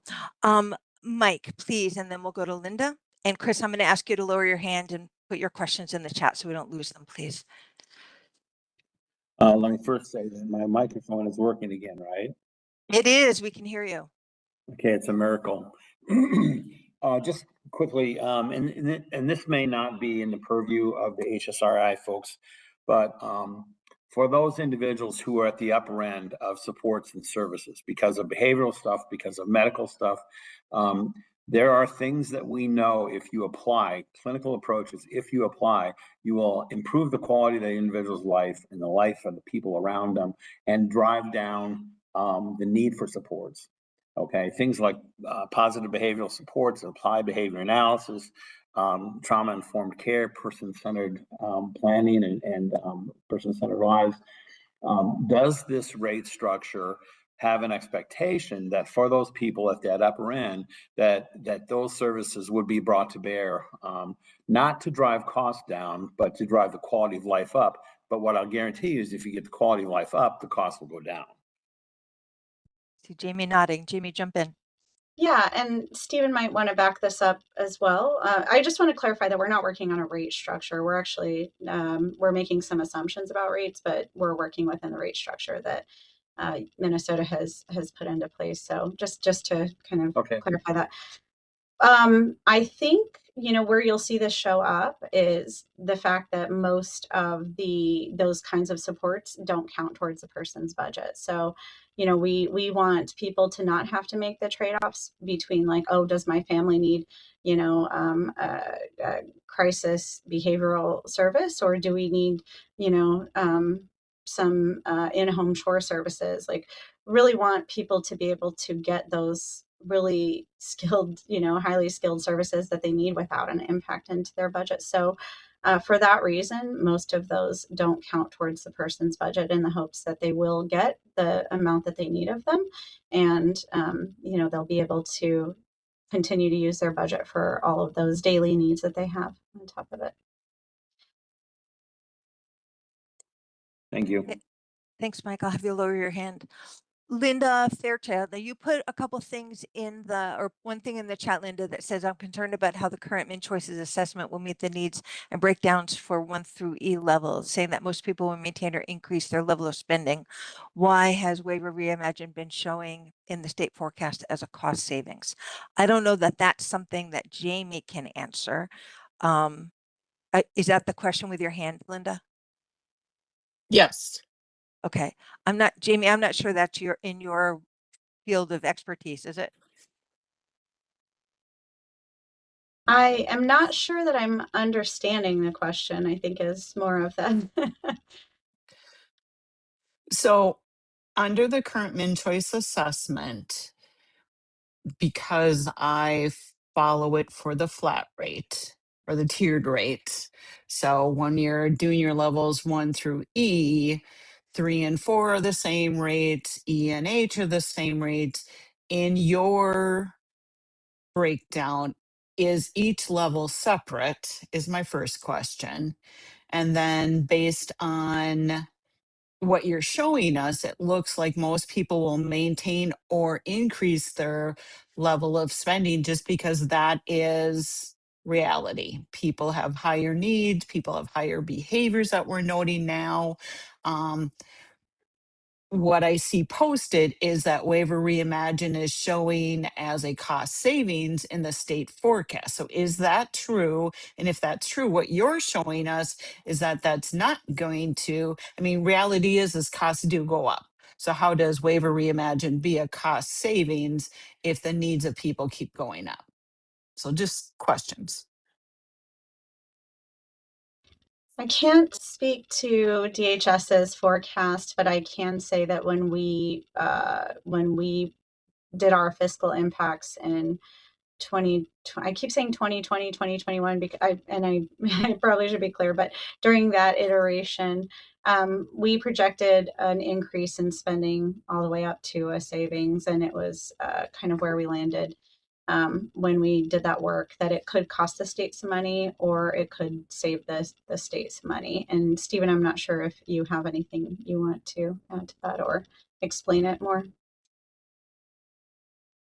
Briefly, so both of those things can be true, that the budget is adequate for the large majority of folks in the system, but overall it's still producing some very modest overall spending reductions. And the reason for that is because the reductions on a per capita or per person basis, excuse me, are bigger than the increases. And again, I don't want to spend a lot of time rehashing the previous recommendations because those need to be updated for the reasons we've previously expressed.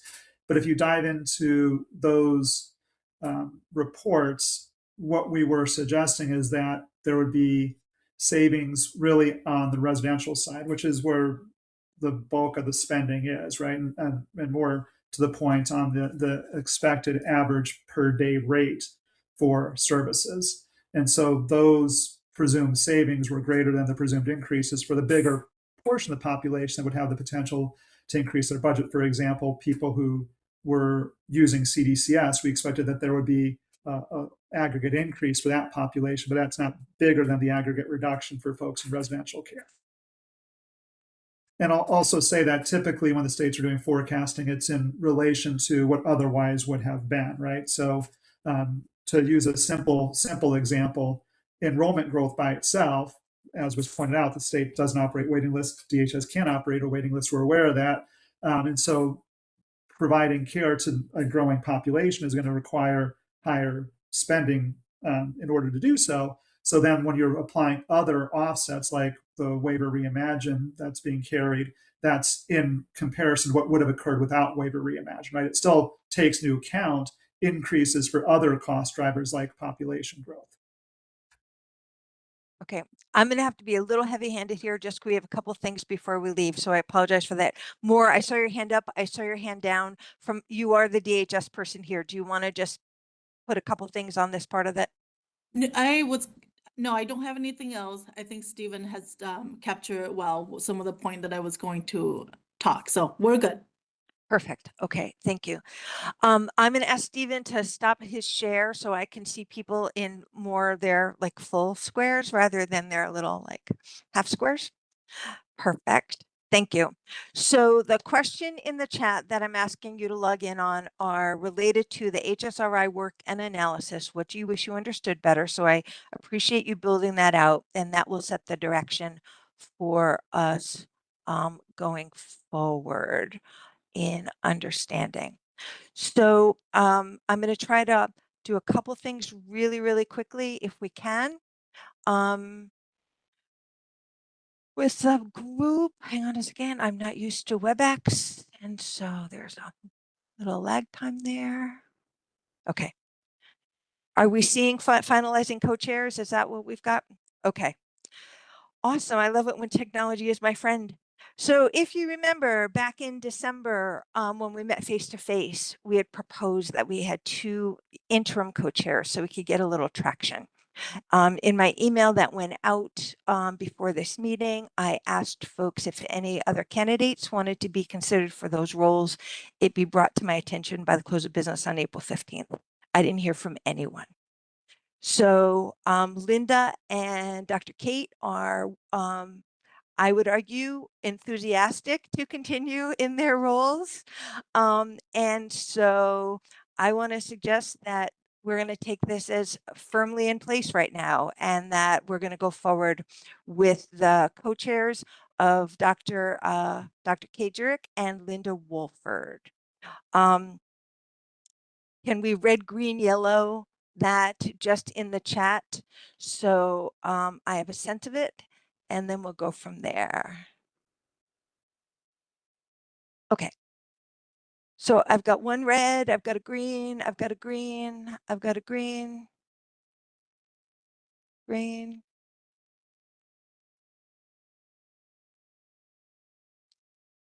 Okay.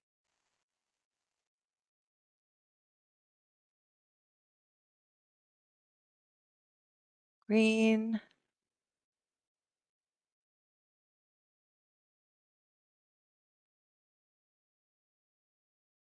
Green.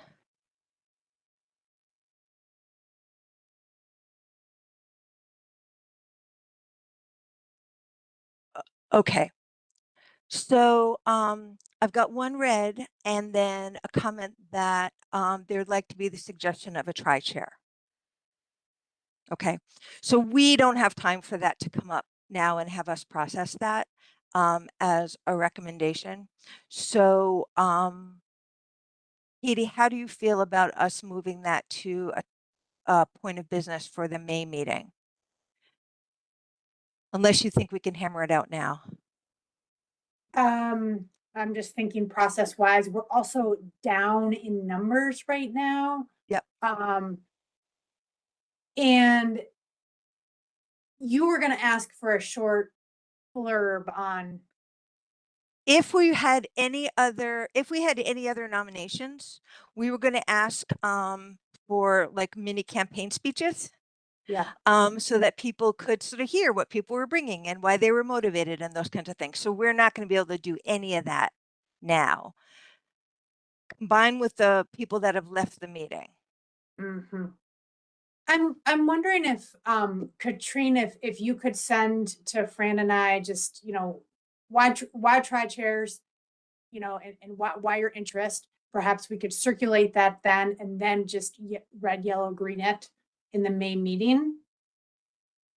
Katie, let's collect the data. We're not going to be able to do it now, but if there's a proposal that we're changing the format, I would want to see the entire task force weigh in from a pros and cons perspective, just so that we get a broader sense of what we're really trying to achieve in that space. You mean in changing from 2 chairs to 3 chairs? To 3, yes.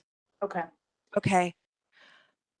And then we could also do campaign speeches and all of those kinds of things. So I would be tempted. Katie, how do you feel about us rolling that into? Linda says, doesn't matter. Can those here today say red or green today? We could just take people's temperature. We can totally take people's temperature, but we're not going to, I feel like that's not fair to the people who left. So we can totally take people's temperature. So let me just flag this in the chat so I know what questions getting answered. Let's do red, green, or yellow as it relates to restructuring for tri-chairs, red, green, or yellow. Just give us a sense of that.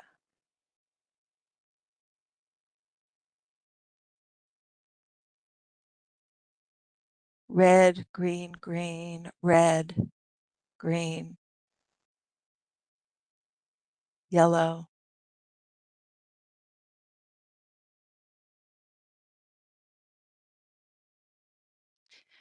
So Katie, I don't know about for you, but when I see this kind of mix in the room, this always to me points to more dialogue. Yeah, that was going to be my conclusion too, that this needs more dialogue than we have today.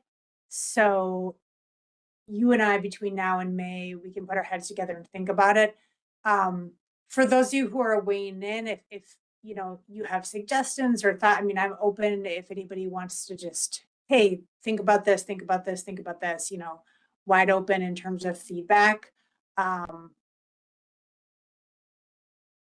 So we'd really have, so we'd have, if we go in this direction, we would have 2 questions at least. One is, do we want to go from co-chairs to tri-chairs? We'd want to get that weighed in. I'd want to do a pros and con list so we understand what the choice is embedded in that when we do that. We need to make sure that we have at least one co-chair that is living with a disability. I have to check the charter to see what else is there. We would want to do campaign speeches if there's more than 3 people that are considering that. And then we would have to do a vote on that. And I would probably want us to do, if we're choosing people, I would want to do a secret ballot on that.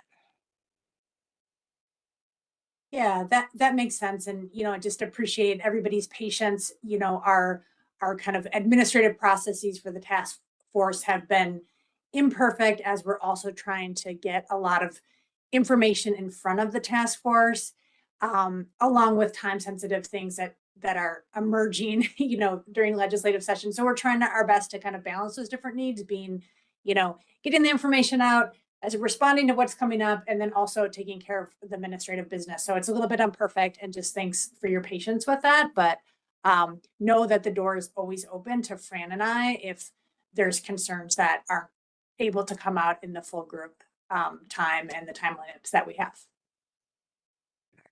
Perfect. So then a couple of administrative things. Linda, please go for it. Linda Wolford. Sorry, my computer's just been wonky, so I apologize. I've had it come in and out because everybody freezes up. This is something I brought up at the beginning. I think I really want to say this today and not wait, because I'm not sure when I can join the 14th. As I spoke before, I have a funeral that day and I don't know when I will join. But I'm just going to say, I want to put this out there, that I was very disappointed at some of the members here who came forth to testify at the Senate committee when I thought we had made a decision as a group that we were moving forward suggestions, and then people kind of went out rogue, I would say it, and came to testify. If you want to do that personally, that's fine. But if you're representing this group, that was not fine to do. I feel like that made me lose trust in this process. And I felt like people, like I said, if you want to go do this on your own and say as a citizen, fine. But to say you were representing the group, I feel like that crossed a line. And I've talked to Julie about this. If she were here, she would speak. We were in agreement with that. Julie sent the email out. And I just want to say that I think that was not okay to do. And also, as we see today with HRSI, killing Waiver Reimagine may be a very bad idea for people in terms of the budget's getting worse. I think what's driving people's frustrations seems to be the concern about losing budgets, if I'm not mistaken. And I think that's fine to raise those, but to say it's caused by Waiver Reimagine, I think that is not accurate. And people put some things out there that I don't think was accurate. And I think that's a bad reflection on this group. I'm just going to call it out, okay? Because I believe I believe in speaking up, and I'm not going to talk behind your backs. I'm going to bring it up to you because I really felt like I was embarrassed for the group, and also felt really like, wow, I missed all the progress I saw happening, and then to come out and just feel like you successfully got the Senate committee to try to kill Waiver Reimagine, and that may be very harmful for people in the system. I'm just going to leave it at that. Linda, thank you. Thank you for your candor. There's probably a lot there that we can talk about in terms of expectations and how do we work effectively as a group. I think in any big move, there's an any big statement, there's an opportunity for like an after action review, like lessons learned. And I hear you sort of jump starting sort of that reflection. So thank you for that. So noted. And I would just add to one thing that really comes to mind, and I think this has come up kind of behind the scenes in other interactions since the start of this task force, that not only is there, you know, a deficit of trust with DHS and possibly HSRI and with the institutions involved, but, you know, with people in the community too, and with one another, and how you're building trust across communities and across, you know, your colleagues as task force members is also important. And I'm, you know, hopefully that can be an ongoing place of work and conversation and understanding that we grow as the work grows together. Yeah, thanks, Katie. Seeing that we have a total of 7 minutes left, I think if the math is right, let me just share my screen. Come on, WebEx, be my friend. So marking calendars. Katie, is that what I want to show?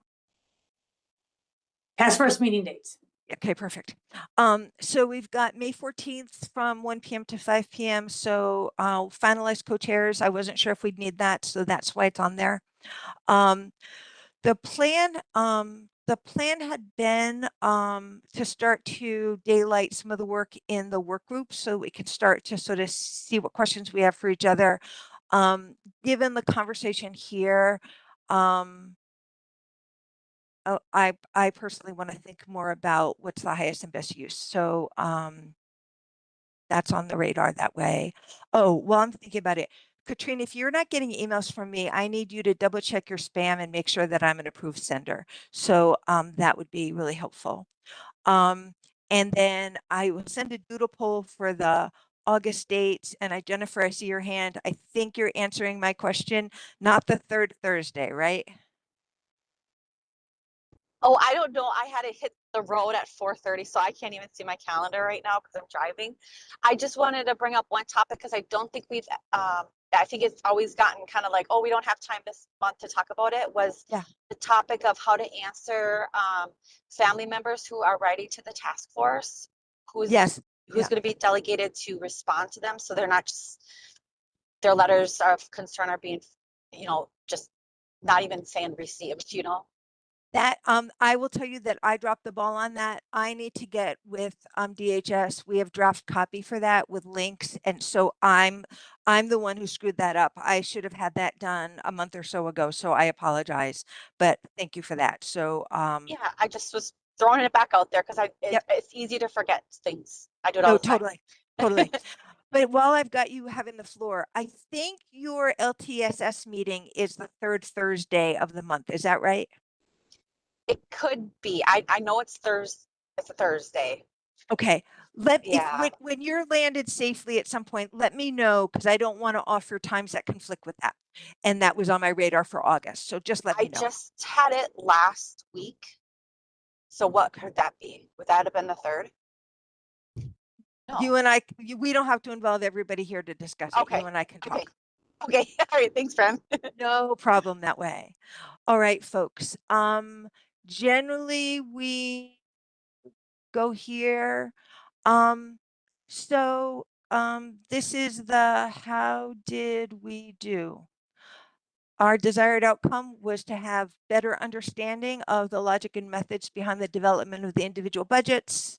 We didn't get to finalize the co-chairs. There was a plot twist in the last minute, so no problem on that. But let's do a letter grade. How did we collectively do today? So feel free to put that in chat for me.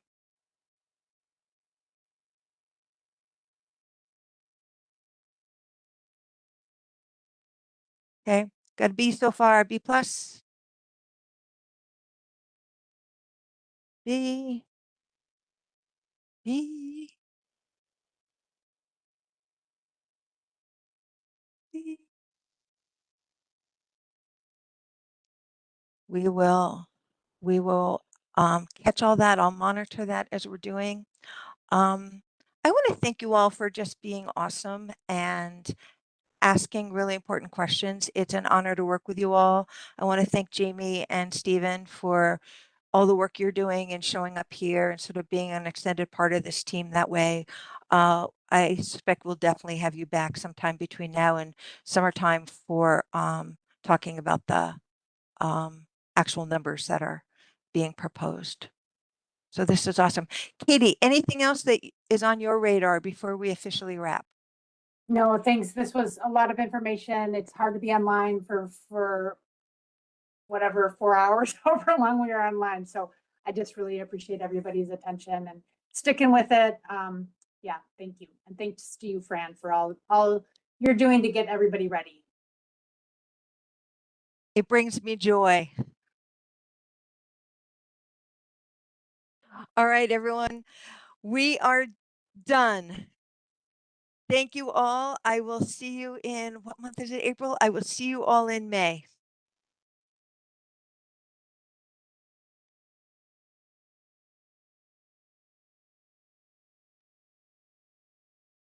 I'm always the last to leave.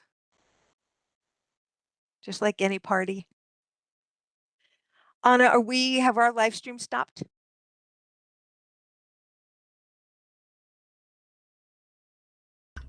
WebEx doesn't want me to leave. I keep trying to leave. You might have to kick me out. Maybe your co-host and waiting.